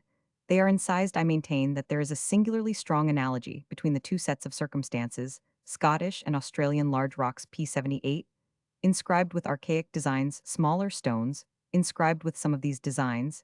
Is it not so? Dr. Munro, on the other hand, asserts that there is no such parallelism. But I must point out that there is to some extent an admitted parallelism. The familiar designs which served as models to the Clyde artists' plain cups and rings with or without gutter channels, spirals, circles, concentric circles, semicircles, horseshoe and harp-shaped figures, etc., occur, or a selection of them, occurs both on the disputed objects and on the rocks of the hills, so Dr. Munro truly says p. 260. The same marks plane, cups and rings, spirals, concentric circles, horseshoes, medial lines, with short slanting lines proceeding from them like the branches on a larch or the spine of a fish occur on the rocks of the Arunta Hills, and also on plaques of stone cherished and called Churinga sacred by the Arunta 78 here, is what I call parallelism. Dr. Munro denies this parallelism. There are indeed other parallelisms with markings other than those of the rocks at Auchentorly, which Dr. Munro regards as the P79 sources of the faker's inspiration. Thus, on objects from Dumbuck Munro Plate Roman 15 figs, 11 and 12, there are two signs. One is a straight line horizontal, with three shorter lines under it, at right angles, the other a line with four lines under it. These signs are very frequent in Trojan antiquities, and on almost all the hut urns found below the lava at Marino near Albano, or on ancient tombs near Cornito. Whatever they mean, and Prof. Sayce finds the former of the two signs as a Hittite hieroglyph. I do not know them at Auchentorly. After a scamper among the surrounding hills, the faker may have passed an evening with Dr. Schliemann's Troja, 1880, 4 pp 126-127, and may have taken a hint from the passages which have just been cited, or he may have cribbed the idea of these archaic markings from Don Manuel de Góngora, Y. Martinez, his Antigüedades Prehistóricas de Andalucía, Madrid 1868 p. 65. Figures 70-71. In these Spanish examples, the marks are clearly schematized or rudimentary designs of animals in origin. Our faker is a man of reading, but in Finn the world is full of just such markings, which may have had one meaning here, another there, or may have been purely decorative. Race has nothing to do with the markings. They are universally P80 human, though in some cases they may have been transmitted by one to another people. Fig 5. The reader must decide as to whether I have proved my parallelisms, denied by Dr. Munro, between the Clyde Australian and other markings, whether on rocks or on smaller stones. 80. Fig 6. It suffices me to have tried to prove the parallelism between Australian and Clyde things, and to record Dr. Munro's denial. Thereof I unhesitatingly maintain that there is no parallelism whatever between the two sets of objects. 80b. Fig 7. P81 X sunmarked charm stones. It must be kept in mind that Churinga witch stones, charm stones, or whatever the smaller stones may be styled, are not necessarily marked with any pattern in Australia, in Portugal, in Russia, in France, in North America, in Scotland. As we shall see, such stones may be unmarked, may bear no inscription or pattern. 81 These are plain magic stones, such as survive in English peasant superstition. In Dr. Munro's ancient lake dwellings of Europe, plain stone discs, perforated, do occur, but rarely, and there are few examples of pendants with cupped marks of these two, as being cupped pendants might look like analogues of the disputed Clyde stones. But Dr. Munro, owing to the subsequent exposure of the Horn Age P82 forgeries, now has a strong suspicion that he was taken in by the things 82a. To return to Scottish stones. In Mr. Graham Callender's essay on perforated stones 82b, he publishes an uninscribed triangular stone, with a perforation apparently for suspension. This is one of several such Scottish stones, and though we cannot prove it may have had a superstitious purpose, happily Sir Walter Scott discovered and describes the magical use to which this kind of charm stone was put in 1814. When a person was unwell in the Orkney Isles, the people, like many savages, supposed that a wizard had stolen his heart. The party's friends resort to a cunning man or woman who hangs about the patient's neck a triangular stone in the shape of a heart. 82c. This is a thoroughly well-known savage superstition, the stealing of the heart or vital spirit, and its restoration by magic. This use of triangular or heart-shaped perforated stones was not inconsistent with the civilization of the 19th century, and of course was not inconsistent with the civilization P83 of the Picts. A stone may have magical purpose, though it bears no markings. Meanwhile, most Churinga and many of the disputed objects have archaic markings, which also occur on rock faces. P84 Equality of art on the stones. Dr. Munro next reproduces two wooden Churinga urula as being very unlike the Clydesdale objects in stone 84a. Figures 5-6 they are, but I was speaking of Australian Churinga Nanya of stone, a stone Churinga 84b presented, I think by Mr. Spencer through me, to the Scottish Society of Antiquaries, also reproduced by Dr. Munro, is a much better piece of work, as I saw when it reached me, than most of the Clyde things. The Clyde amulets are, says Dr. Munro, neither strictly oval nor are very many Australian samples, nor well finished, nor symmetrical, being generally water-worn fragments of shale or clay slate. They thus resemble ancient red Indian pendants. As to the art of the patterns, the Australians have a considerable artistic gift, as Gross P85 remarks 85A, while either the Clyde folk had less or the modern artists had not some practical artistic skill. But Dr. Munro has said that anyone with some practical artistic skill could whittle the Clyde, objects 85B. He also thinks that in one case they disclose the hand of one not altogether ignorant of art. P231. Let me put a crucial question: are the archaic markings on the disputed objects better or worse, or much on a level, with the general run of such undisputably ancient markings on large rock cists and cairns in Scotland? I think the art in both cases is on the same low level when the art on the disputed objects is more formal and precise, as on some shivered stones at Dunbuy. The stiffness of the lines and figures reminds one more of rule and compass than of the freehand work of prehistoric artists. See, the modern faker sometimes drew his marks freehand, and carelessly sometimes his regularities suggest line and compass. Now, as to the use of compasses, a small pair were found with late Celtic remains at Loch Crew, and plaques of bone, decorated by aid of such compasses, were also found 85D, in a cairn of a P86 set adorned with the archaic markings cup, and ring concentric circles medial lines, with shorter lines sloping from them on either side, and a design representing apparently an early monocycle. For all that I know, a dweller in Dunbuy might have compasses like the Loch Crew cairn artist. If I have established the parallelism between Arantachuringa Nanya and the disputed Clyde pendants, which Dr. Munro denies, we are reduced to one of two theories: either the pics of Clyde, or whoever they were, repeated on stones, usually small, some of the patterns on the neighboring rocks, or the modern faker, for unknown reasons, repeated these and other archaic patterns on smaller stones. His motive is inscrutable. The Australian parallels were unknown to European science, but he may have used European analogues on the other hand. While Dr. Munro admits that the early Clyde people might have repeated the rock decorations on small objects of slate and shale, he says that the objects would have been even then as much out of place as surviving remains of the earlier Scottish civilization as they are at the present day. 86. P87. How can we assert that magic stones, or any such stone objects, perforated or not, were necessarily incongruous with the earlier Scottish civilization? No civilization, old or new, is incapable of possessing such stones. Even Scotland, as I shall show, can boast 2 or 3 samples, such as the stone of the case Brock, a perfect circle, engraved with what looks like an attempt at a runic inscription, and another in a kind of cursive characters. P88. The survival of magic of stones. If incongruous with the earlier Scottish civilization, the use of charm stones is not incongruous with the British civilization of the 19th century. In the Proceedings of the Society of Antiquaries, Scott, 19,021,903, p. 166, et seq. Mr. Graham Callender, already cited, devotes a very careful essay to such perforated stones, circular or triangular, or otherwise shaped, found in the Garioch. They are of slate or heather stone, and of various shapes and sizes. Their original purpose is unknown. The perforation or cup not perforated is sometimes in the center, in a few cases in near the end. Mr. Graham Callender heard of a recent old lady in Roxburghshire who kept one of these stones of irregularly circular shape behind the door for luck. 88.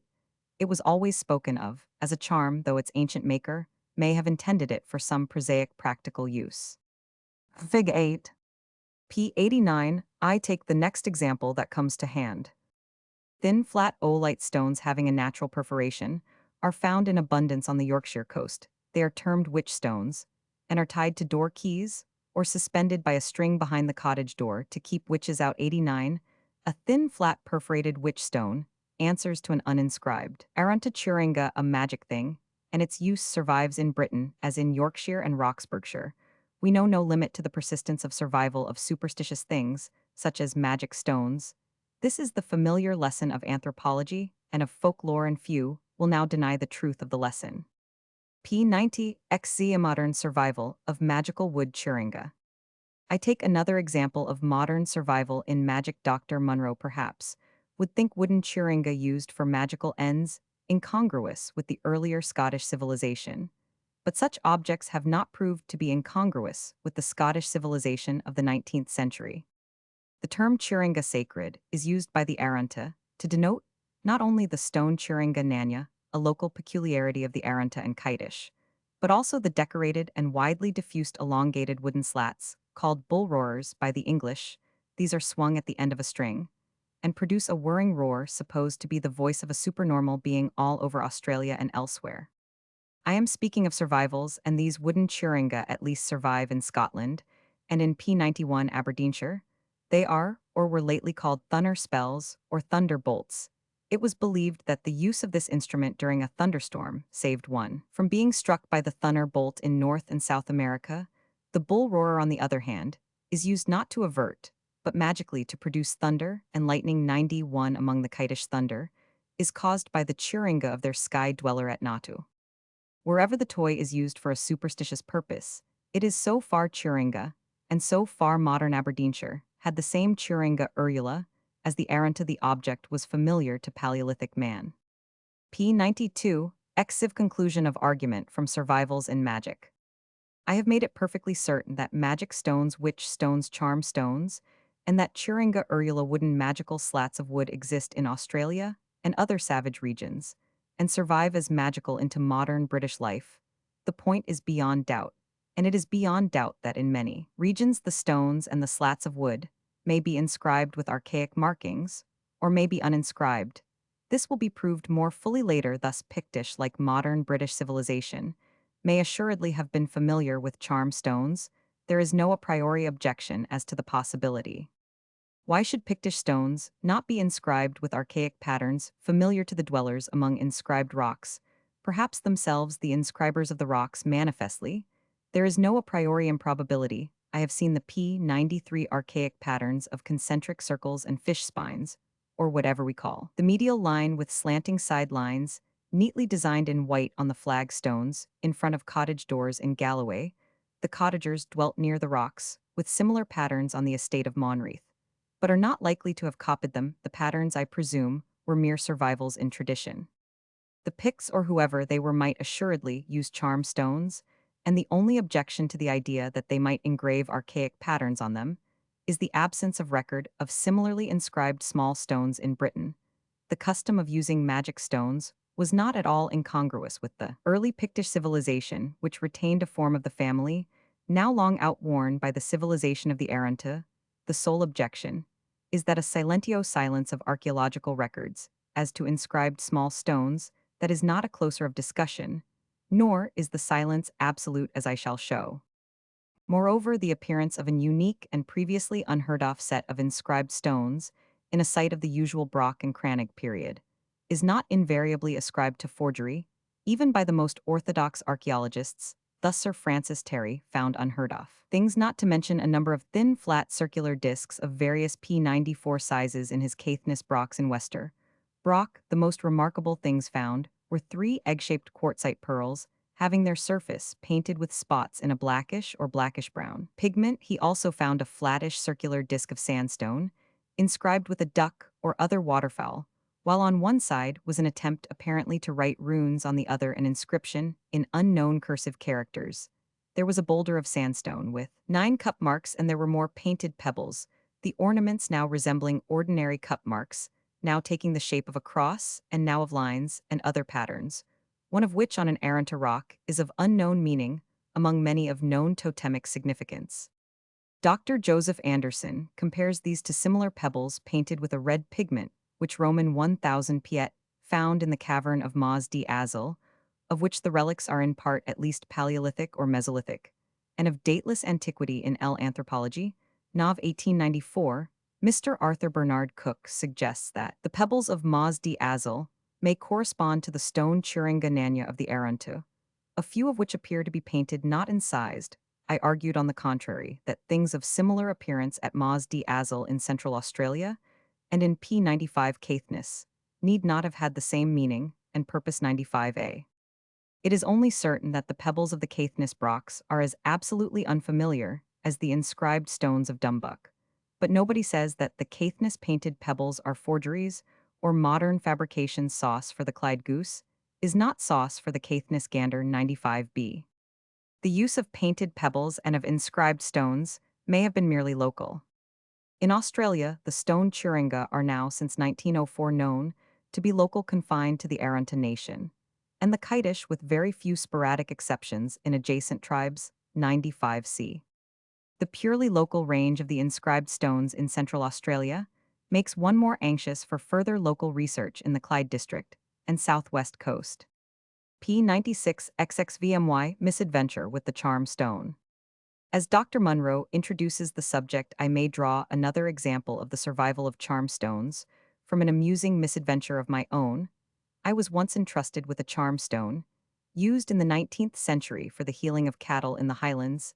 An acquaintance of mine, a Mac by the mother's side, inherited this heirloom with the curious box patched with wickerwork, which was its ark. It was exactly of the shape of a stone Churinga of the Arunta tribe later, reproduced by Messrs. Spencer and Gillen 96 on the surfaces of the ends, were faintly traced concentric rings, that well-known pattern I wrote in the Glasgow Herald that if a Neolithic amulet as it appears to be it, may supply the missing link in my argument, as being not only P97 a magic stone, which it certainly was, but a magic stone with archaic markings, 97A at the British Museum, I presently learned the real nature of the object, to my rueful amusement. It had been the stone pivot of an old farm gate, and in turning on the upper and nether stones, had acquired the concentric circular marks. Not understanding what the thing was, the Highland maternal ancestors of my friend had for generations used it in the magical healing of cattle, a very pretty case of survival. Figs 910.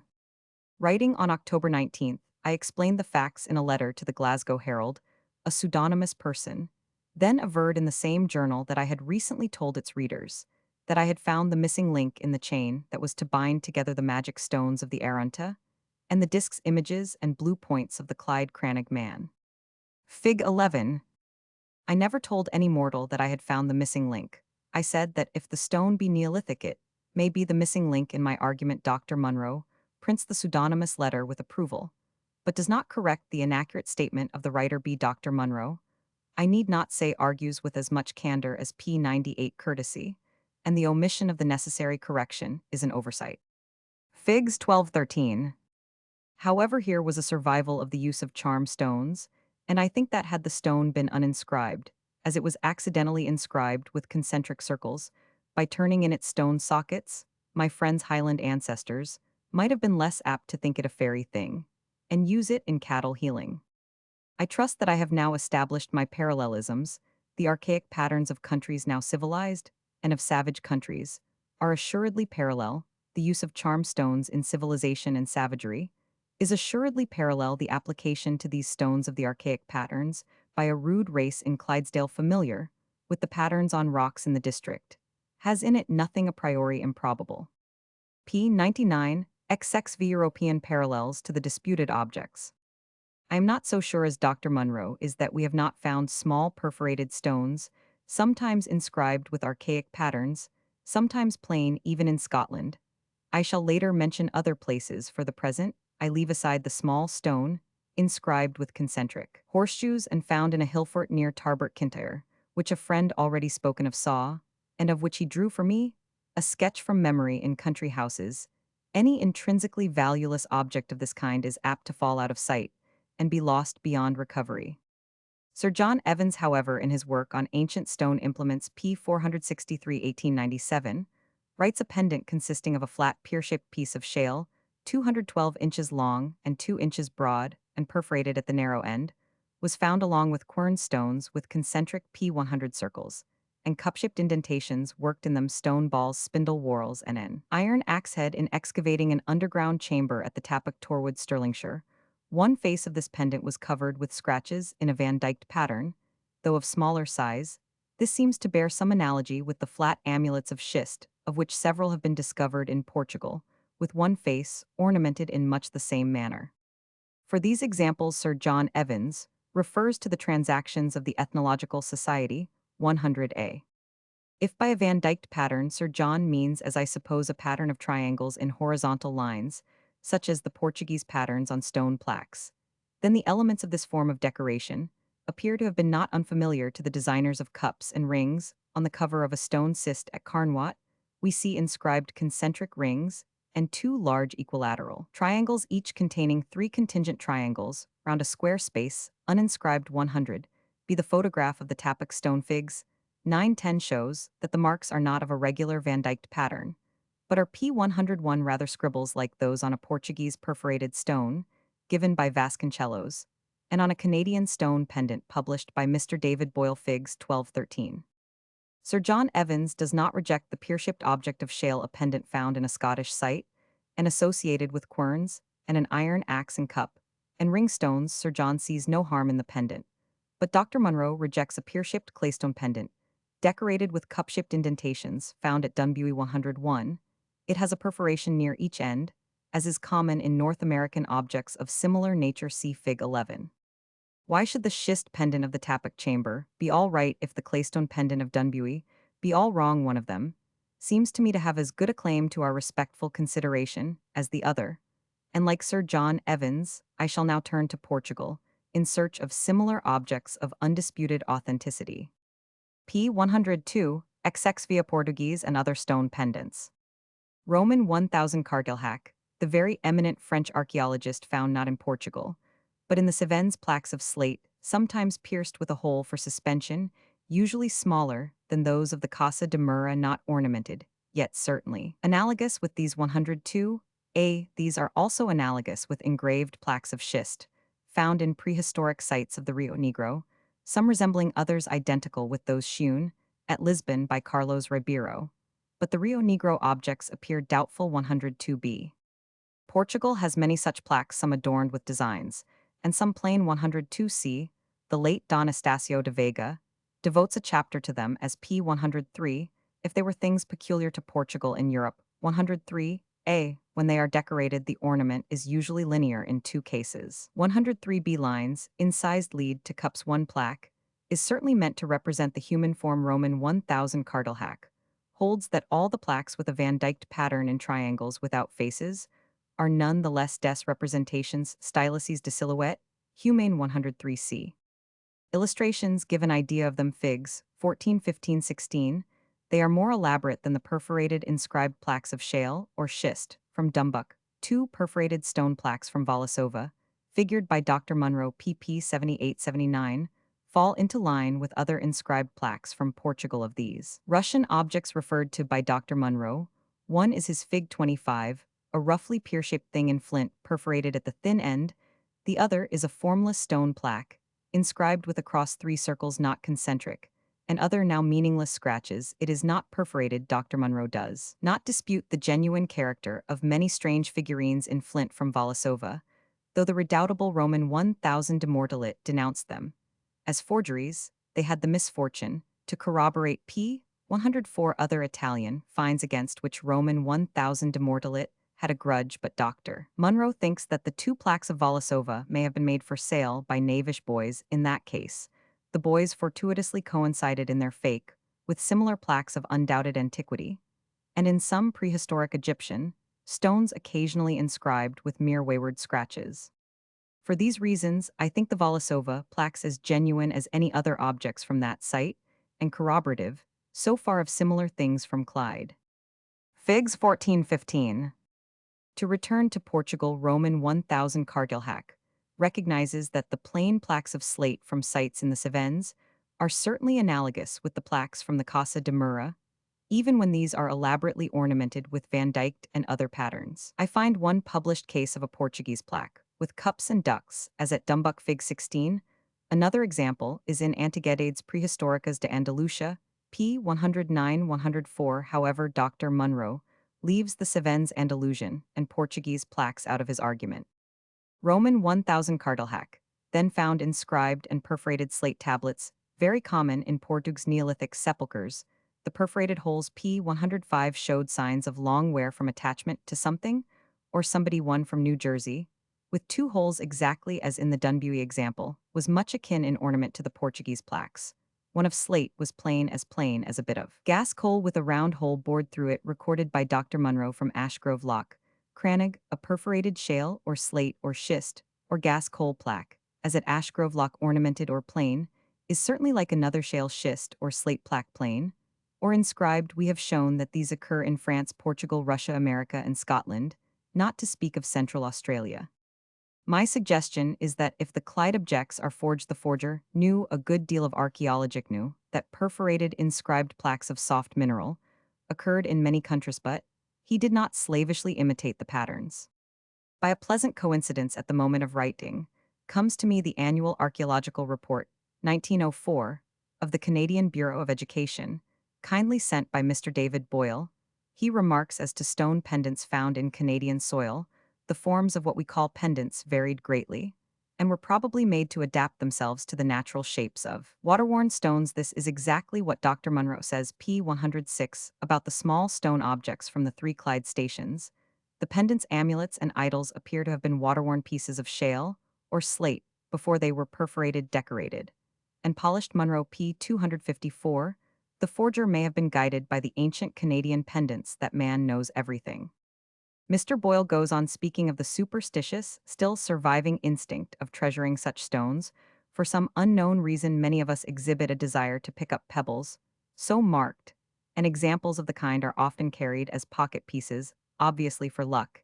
He gives one case of such a stone being worn for 50 years as a watch pendant. Perforated stones have always had a fetishness attached to them, adds Mr. Boyle. He then publishes several figures of such stones, two of these with archaic markings like many in Portugal, and one with an undisputed analogue from a Scottish site, are reproduced figs 1213. It is vain to tell us that the uses of such fetishistic stones are out of harmony with any civilization. The civilization of the dwellers in the Clyde sites was not so highly advanced as to reject a superstition which still survives, nor is there any reason why these people should not have scratched archaic markings on the pebbles, p. 107, as they certainly cut them on stones in a Scottish crannog of the Iron Age. Dr. Munro agrees with me that rude scribings on shale or slate are found of a post-Christian date at St. Bland's in Butte, 107. The art, if art it can be called, is totally different, of course, from the archaic types of decoration, but all the things have this in common, that they are rudely incised on shale or slate. p. 108 XX question, as to the objects as ornaments of the person. Dr. Munro now objects that among the objects reckoned by me as analogous to Churinga is a perforated stone with an incised line and smaller slanting sidelines, said to have been found at Dumbuck 9 inches long, 312 inches broad, and 12 an inch thick, 108. I wish that he gave us the weight. He says that no human being would wear this as an ornament.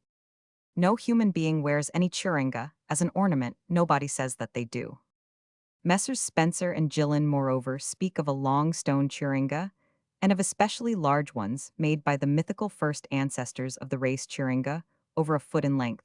They tell us are not usually perforated. Many Churinga are not perforated. Many are, but the Aranta do not. P. 109 know why some are perforated.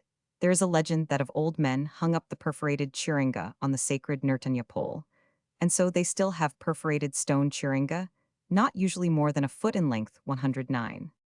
If Dr. Munro has studied Messrs. Spencer and Gillen, he cannot but know that Churinga are not ornaments, are not all oval, but of many shapes and sizes, and that Churinga larger than the 9-inch perforated stone from Dumbuck are perforated and attached to strings.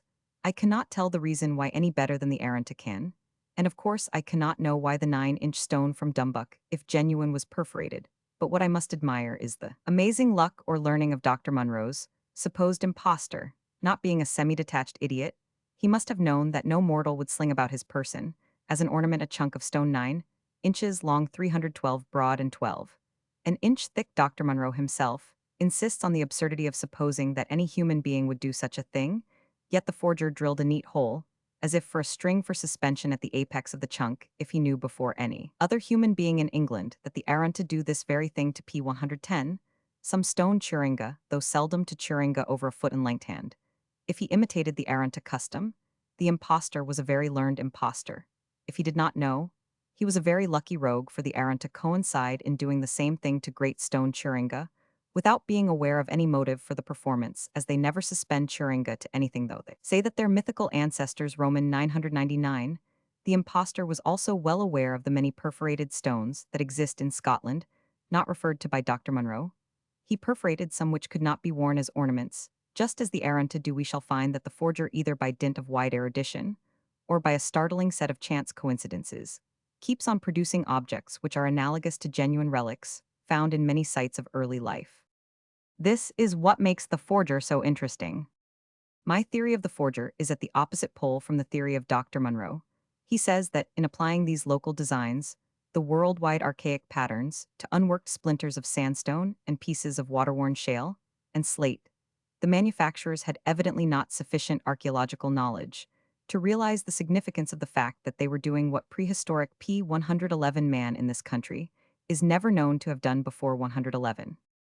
But dismissing the Kintyre and Tappuc stones, the manufacturers did know apparently that perforated and inscribed or uninscribed tablets and plaques of shale and schist and slate and gas coal were found in America, France, Russia, and Portugal, and imitated these things or coincided in the process by sheer luck. The manufacturers were perhaps better informed than many of their critics. But if the things are genuine, more may be found by research in the locality. P112 X6 weapons.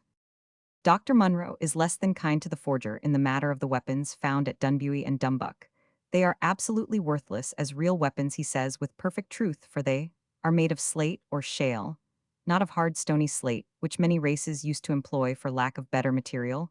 112a. Fig 16. The forger was obviously not thinking of dumping down serviceable sham weapons. He could easily have bought as many genuine flint celts and arrowheads and knives as he needed had his aim been to prove his sites to be Neolithic. So I argued long ago in a newspaper letter. Dr. Munro replies, among other things, that nothing could be easier than to detect modern imitations of Neolithic relics. 112. B. I said not a word about P113 modern imitations. I said that a forger anxious to fake a Neolithic site would of course drop in a few Neolithic arrowhead celts, and so forth, meaning genuine objects very easily to be procured for money. Figs 1718. As the forger did not adopt a device so easy, so obvious, and so difficult of detection, if he purchased Scottish flint, implements his aim was not to fake a Neolithic site, he put in not well-known genuine Neolithic things, but things of a character with which some of his critics were not familiar, yet which have analogues elsewhere. Why did he do that? As to the blunt, decorated slate weapons, the forger did not mean, I think, to pass off these as practicable arms of the Neolithic period. These he could easily have bought from the dealers. What he intended to dump down were not practical weapons, but in one case at least arms d'apparat, as French archaeologists call them, weapons of show or ceremony. The strange Van Dyked crozier-like stone objects of schist or shale from Portugal were possibly arms d'apparat or heads of staves of dignity. There is a sample in the American Room at the British Museum. Uninscribed, I submit that the three very curious and artistic stone axe-heads P114, figured by Roman 1000 Cardlehack 114, representing one an uncouth animal, another a hooded human, head the third an extremely pretty girl, could never have been used for practical purposes, but were arms d'apparat. Perhaps such stone arms d'apparat, or magical or sacred arms, were not unknown as survivals in Scotland in the Iron Age. A celt or stone axe-head of this kind, ornamented with a pattern of intercrossing lines, is figured and described by the Rev. Mr. Mackenzie Kenmore in the Proceedings of the Scottish Society of Antiquaries, 19,001,1901, p. 310. Et sec. This axe-head, found near a cairn at Balnahanate, is of 5 inches long by 2.25 broad. It is of soft micaceous stone. The owners must have been acquainted with the use of the metals, Mr. Mackenzie thinks, for the stone exhibits interlaced work of a late variety of this ornamentation. Mr. Mackenzie suggests that the ornament was perhaps added after the axe had obtained some kind of venerated or symbolical character. This implies that a metalworking people finding a stone axe were puzzled by it, venerated it, and decorated it in their late style of ornament. In that case, who in earlier times made a P115 useless axehead of soft micaceous stone, and why it could be of no practical service? On the other hand, people who had the metals might fashion a soft stone into an armed d'apparat. It cannot have been intended for ordinary use. The axe may have been a sacred or ceremonial one, says Mr. Mackenzie, and he makes the same conjecture as to another Scottish stone axehead, 115. Here then, if Mr. Mackenzie be right, we have a soft stone axehead, decorated with later ornament, the property of a people who knew the metals, and regarded the object as a sacred or ceremonial, one and fin as an armed d'apparat. Dr. Munro doubtless knows all that is known about arms d'apparat, but he unkindly forgets to credit the forger with the same amount of easily accessible information when the forger dumps down a decorated slate spearhead, 11 inches long. Believe me, this forger was no fool, he knew what he was about. And he must have laughed when critics said that his slate spearheads would be useless. He expected the learned to guess what he was forging, not practicable weapons, but arms dapper at survivals of a ceremonial kind, like Mr. Mackenzie's decorated axehead of soft stone. P. 116, that I think was our forger's little game, for even if he thought no more than Dr. Munro, seems to do of the theory of survivals he knew, that the theory is fashionable, nothing like these spearheads, has hitherto been found in Scotland, so that they cannot be survivals from a previous state of things in our country, says Dr. Munro, 116. The argument implies that there is nothing in the soil of our country of a nature still undiscovered. This is a large assumption, especially if Mr. Mackenzie be right about the sacred ceremonial decorated axehead of soft stone. The forger, however, knew that elsewhere, if not in Scotland, there exist useless arms dapperat. And he obviously meant to fake a few samples. He was misunderstood. I knew what he was doing, for it seems that Mr. Lang suggested that the spearheads were not meant to be used as weapons, but as sacred things. 116b. I knew little, but I did know the sacred boomerang-shaped decorated Aranta Churinga, and later looked up other arms dapper at 116c.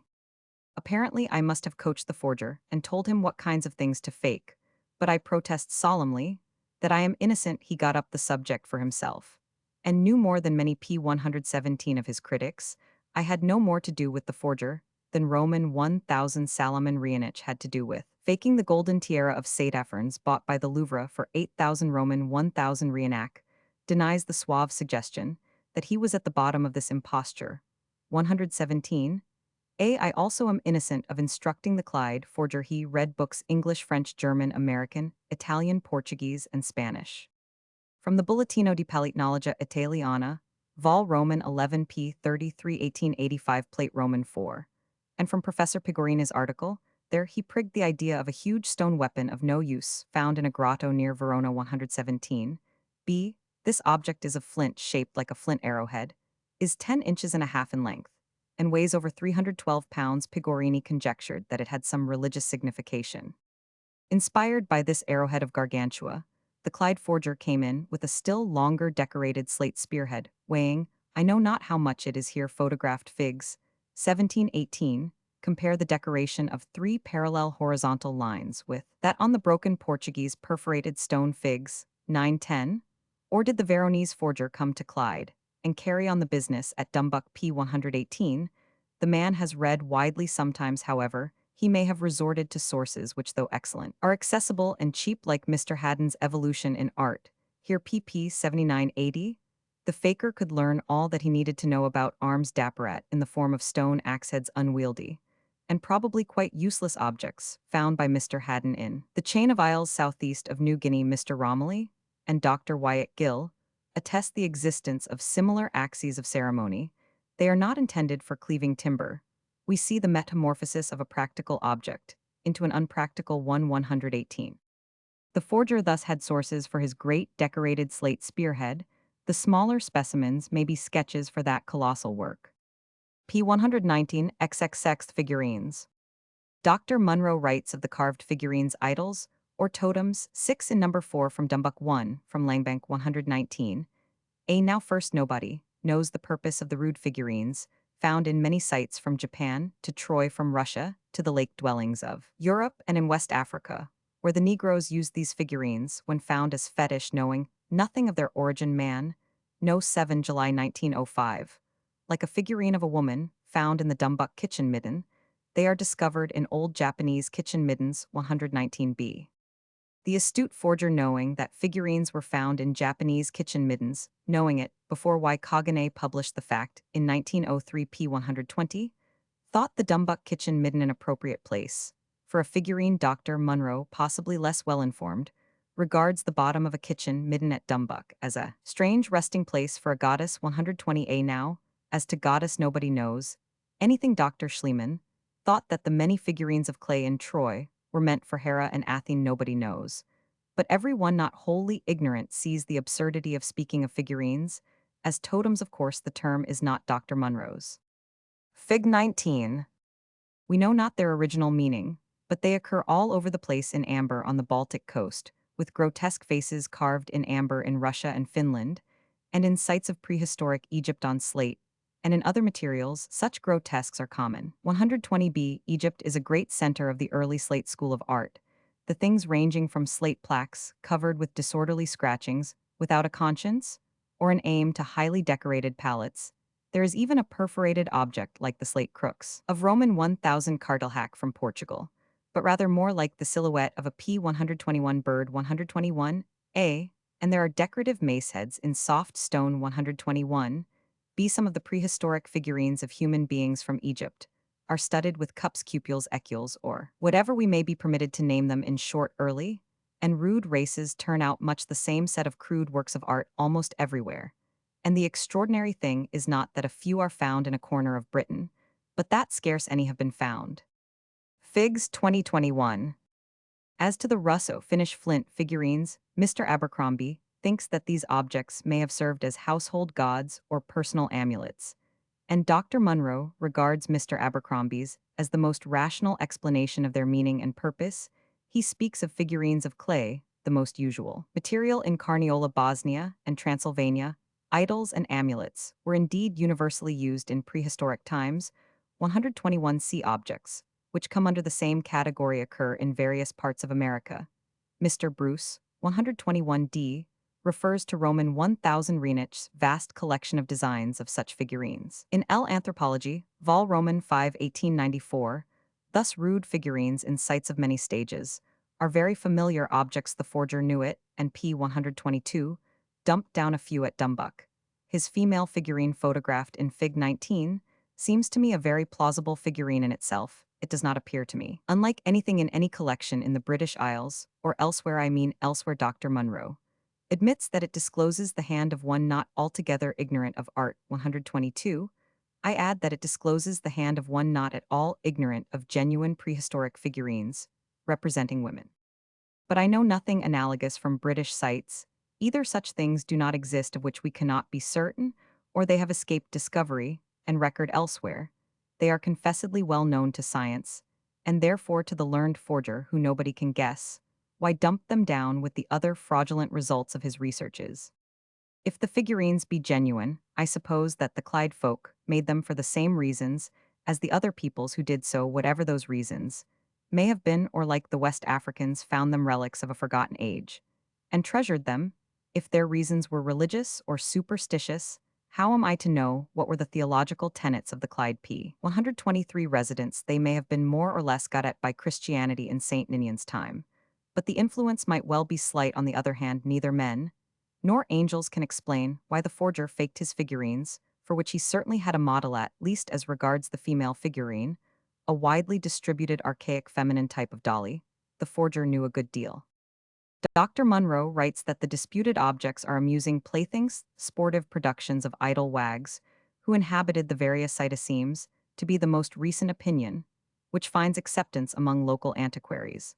But this view involves the contemporaneity of occupancy of the respective sites, of which there is no evidence. 123a. There is no evidence for contemporaneity of occupancy if Dunbuy be of 300,900 Roman 500, and Dumbuck and Langbank of 15,561,758, 123b, but we and apparently Dr. Munro p. 264 have rejected the corporation cairn theory, the theory of the cairn erected in 1556 or 1612, and lasting till 1758. The genuine undisputed relics, according to Dr. Munro, are such as are commonly found on Cranig's P124 Brochs and other early inhabited sites of Scotland. 124a. The sites are all, and the genuine relics in the sites are all of some time between the 5th and 12th centuries. 124b. The sites are all close to each other. The remains are all of the same period, unless the late Celtic comb chance to be earlier. Yet Dr. Munro says that for contemporaneity of occupancy, there is no evidence. 124c. He nonetheless repeats the assertion that they are of precisely the same chronological horizon. The chronological horizon of Langbank and Dumbuck seems to me to be precisely the same, viz. A date well on, in the early Iron Age posterior, to the Roman occupation of that part of Britain. P. 147. Thus, Dr. Munro assigns to both sites precisely the same chronological horizon, and also says that there is no evidence for the contemporaneity of occupancy. This is not, as it may appear, an example of lack of logical consistency. The range of the occupancy of the sites is uncertain, probably. It was different in each case, writes Dr. Munro. 124d, no reason is given for this opinion. And as all the undisputed remains are confessedly of one state of culture, the wags at all three sites were p. 125 probably in the same stage of rudimentary humor and skill, if they made the things are not modern forgeries. But the absence of the disputed objects from other sites of the same period remains as great a difficulty as ever early wags may have made them. But why are they only known in the three Clyde sites? Also, why are the painted pebbles only known in a few brocks of Caithness? Have the graffiti on slate at St. Bland's in Bute been found? I mean, have graffiti on slate like those of St. Bland's been found elsewhere in Scotland? 125. The kinds of art writing and Celtic ornament at St. Bland's are all familiar, but not their presence on scraps of slate. Some of the art of the Dumbuck things is also familiar, but not in Scotland on pieces of slate and shale, whether they were done by early wags or by a modern and rather erudite forger. I know not, of course. I only think that the question is open, is not settled by Dr. Munro. P. 126, XX grotesque heads, disputed Portuguese parallels. Figurines are common enough things in ancient sites, by no means so common are the grotesque heads found at Dumbuck and Langbank. They have recently been found in Portugal. Did the forger know that? Did he forge them on Portuguese models? Or was it chance coincidence? Or was it undesigned parallelism? There is such a case according to Mortalet Roman, 1000 de Mortalet flew, upon poor Prof. Pigorini's odd things, denouncing them as forgeries. He had attacked Dr. Schliemann's finds in his violent way, and never apologized to my knowledge. Then a lively squabble began. Italian archaeologists of the highest standing backed Prof. Pigorini. Mortalet had not seen the Italian things, but he stood to his guns. Things found near Krakow were taken as corroborating the Brionio finds, also things from Wałęsowa. In p. 127, Russia. Mortalet replied by asking why under similar conditions could not forgers very remote in space equally fabricate objects of the same form. 127, is it likely? Why should they forge similar unheard-of things in Russia, Poland, and Italy? Did the same man wander about forging, or was telepathy at work, or do forging? Wits jump. The Brionio controversy is undecided. Practiced persons cannot read the antiquities as easily as print. To quote Mr. Reed, they often read them in different ways, here as fakes, there as authentic. Roman 1000 Boole, reviewing Dr. Munro in L. Anthropology, August 1905, says that Roman 1000 Cargilhac recognizes the genuineness of some of the strange objects from Brionio. But as to our Dumbuck things, the Clyde forger went to Portugal and forged there, or the Clyde forger came from Portugal, or forging wits coincided fairly well in Portugal, and in Scotland as earlier at Wałęsowa and Brionio.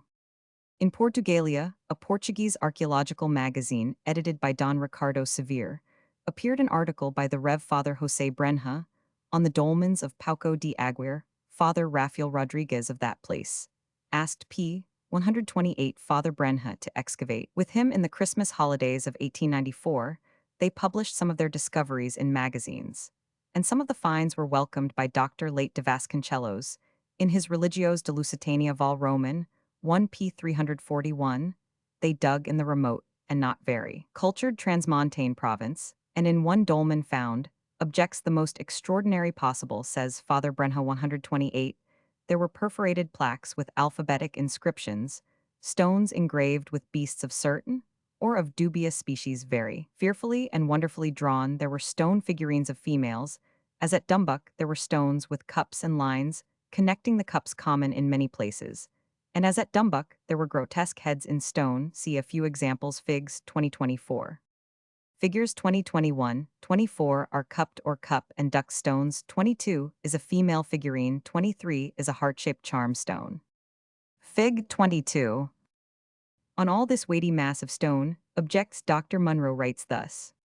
Since the MS of this volume was placed in the hands of the publishers, a new side issue regarding some strange objects, said to have been found in Portuguese dolmens, has been imported into the Clyde controversy, in which Mr. Astley p. 129 has taken a prominent part. In a communication to the antiquary, April 1904, He writes, I will merely say here on this point that my arguments are brought to a scientific conclusion in my paper Portuguese Parallels to Clydeside Discoveries, reported in your issue for March, which will shortly be published.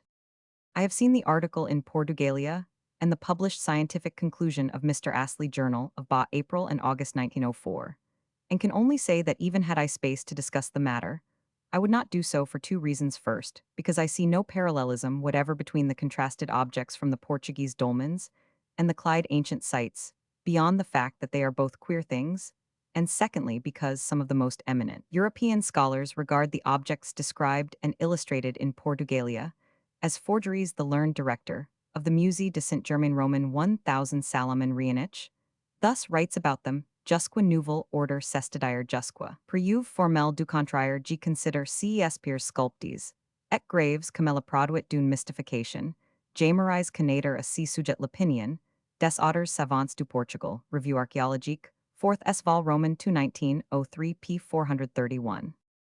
I had brought the Portuguese things to the notice of English readers long before Mr. Astley did so, but that is not to the purpose. The point is that Dr. Munro denies the parallelism between the Clyde and Portuguese objects, yet I must hold that stone figurines of women grotesque heads in stone, cupped stones, stones with cup and duck stones, with rays proceeding from a central point, and perforated stones with P130 linear ornamentation, are rather parallel in Portugal and in Clydesdale. So far the Scottish and the Portuguese fakers have hit on parallel lines of fraud. Meanwhile, I know of no archaeologists, except Portuguese archaeologists who have seen the objects from the dolmen, and of no Portuguese archaeologist who disputes their authenticity. So, there the matter rests. 130, the parallelism appears to me to be noticeable. I do not say that the styles of art are akin, but that the artists by a common impulse have produced cupped stones perforated, and inscribed stones figurines in stone and grotesque heads in stone. Is not this common impulse rather curious, and is suspicion of forgery to fall in Portugal on respectable priests, or on the very uncultured wags of Tras os Montes Mortalit, educated by priests hated, and suspected all of them Roman 1000 Cargilhac, suspected clericals as to the Spanish cave paintings, but acknowledged his error? I can guess no motive for the ponderous bulk of Portuguese forgeries, and am a little suspicious of the tendency to shout forgery in the face of everything unfamiliar. But the Portuguese things are suspected by P131M Cargilhac, who however again admits that he has been credulously incredulous before as well as by Roman 1000 Rienich. The things ought to be inspected in themselves. I still think that they are on parallel lines with the work of the Clyde forger who may have read about them in A Vida Moderna, 1895-1896, in Arqueologo Portugues and Encyclopedia dar Familiar in various numbers, and in Religios de Lusitania Vol. Roman, 1 pp 341-342, 1897, a work by the learned director of the Ethnological Museum of Portugal. To these sources, the Dumbuck forger may have gone for inspiration.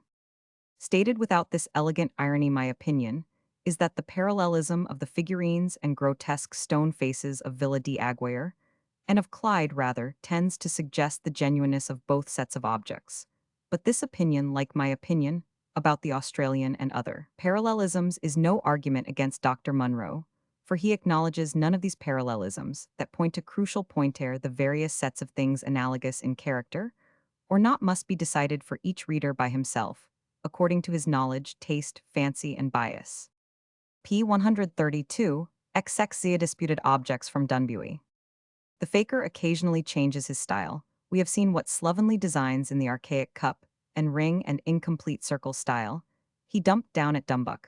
I quote Dr. Munro on his doings at Dunbuy, where the faker occasionally drops a pear-shaped slate perforated stone with a design in cupules. Dr. Munro writes, the most meaningless group, if a degree of comparison be admissible in regard to a part, when the whole is absolutely incomprehensible on archaeological principles, consists of a series of unprepared and irregularly shaped pieces of laminated sandstone plate Roman 16, similar to some of the stones of which the fort of Dunbuy was built. 132, having one of their surfaces decorated with small cup marks, sometimes symmetrically arranged so far as to indicate parts of geometrical figures, and at other times variously combined with lines and circles. Two fragments of bones, also from Dunbuy, are similarly adorned plate Roman 16 nose 13, 14, 11 of the 12 sandstone P-133 fragments, which make up the group, were fractured in such a manner as to suggest that the line of fracture had intersected the original ornamentation and had thus detached a portion of it. If this be so, there must have been originally at least 2 or 3 other portions, which if found would fit along the margin of each of the extant portions, just as the fragments of a broken urn come together.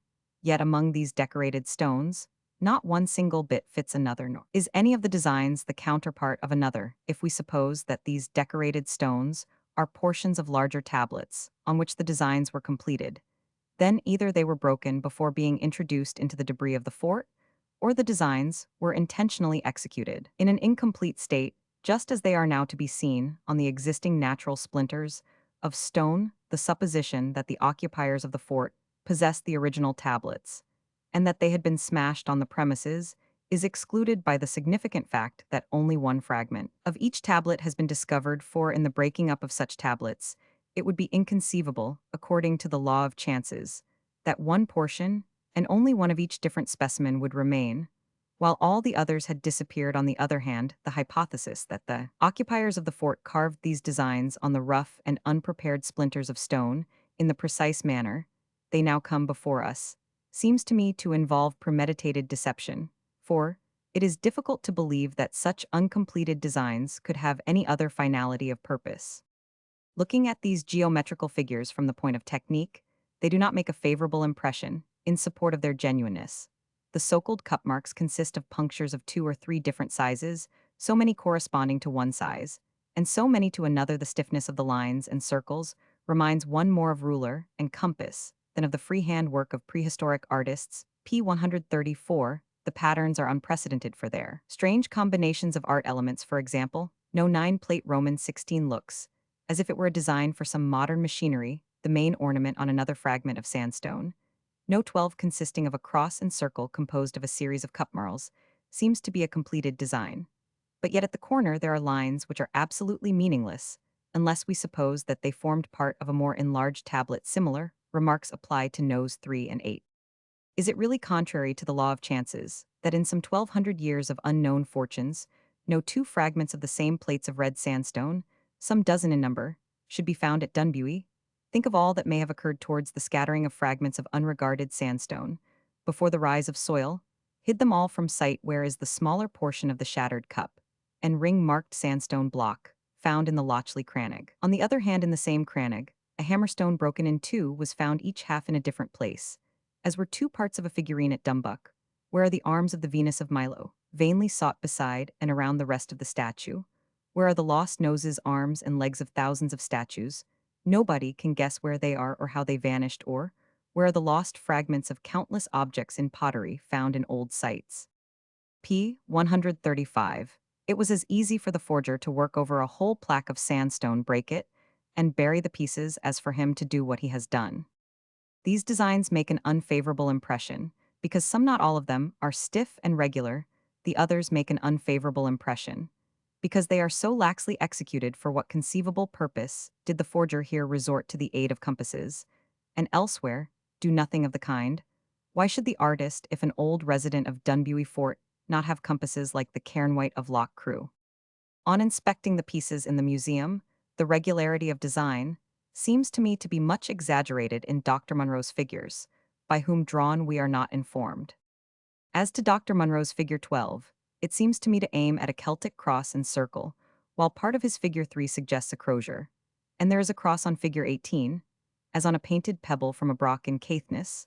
The rest I cannot profess to explain. They look like idle work on sandstone, but may have had a meaning to their fashioner. His meaning, and that of the forger who here changes his style, are equally inscrutable.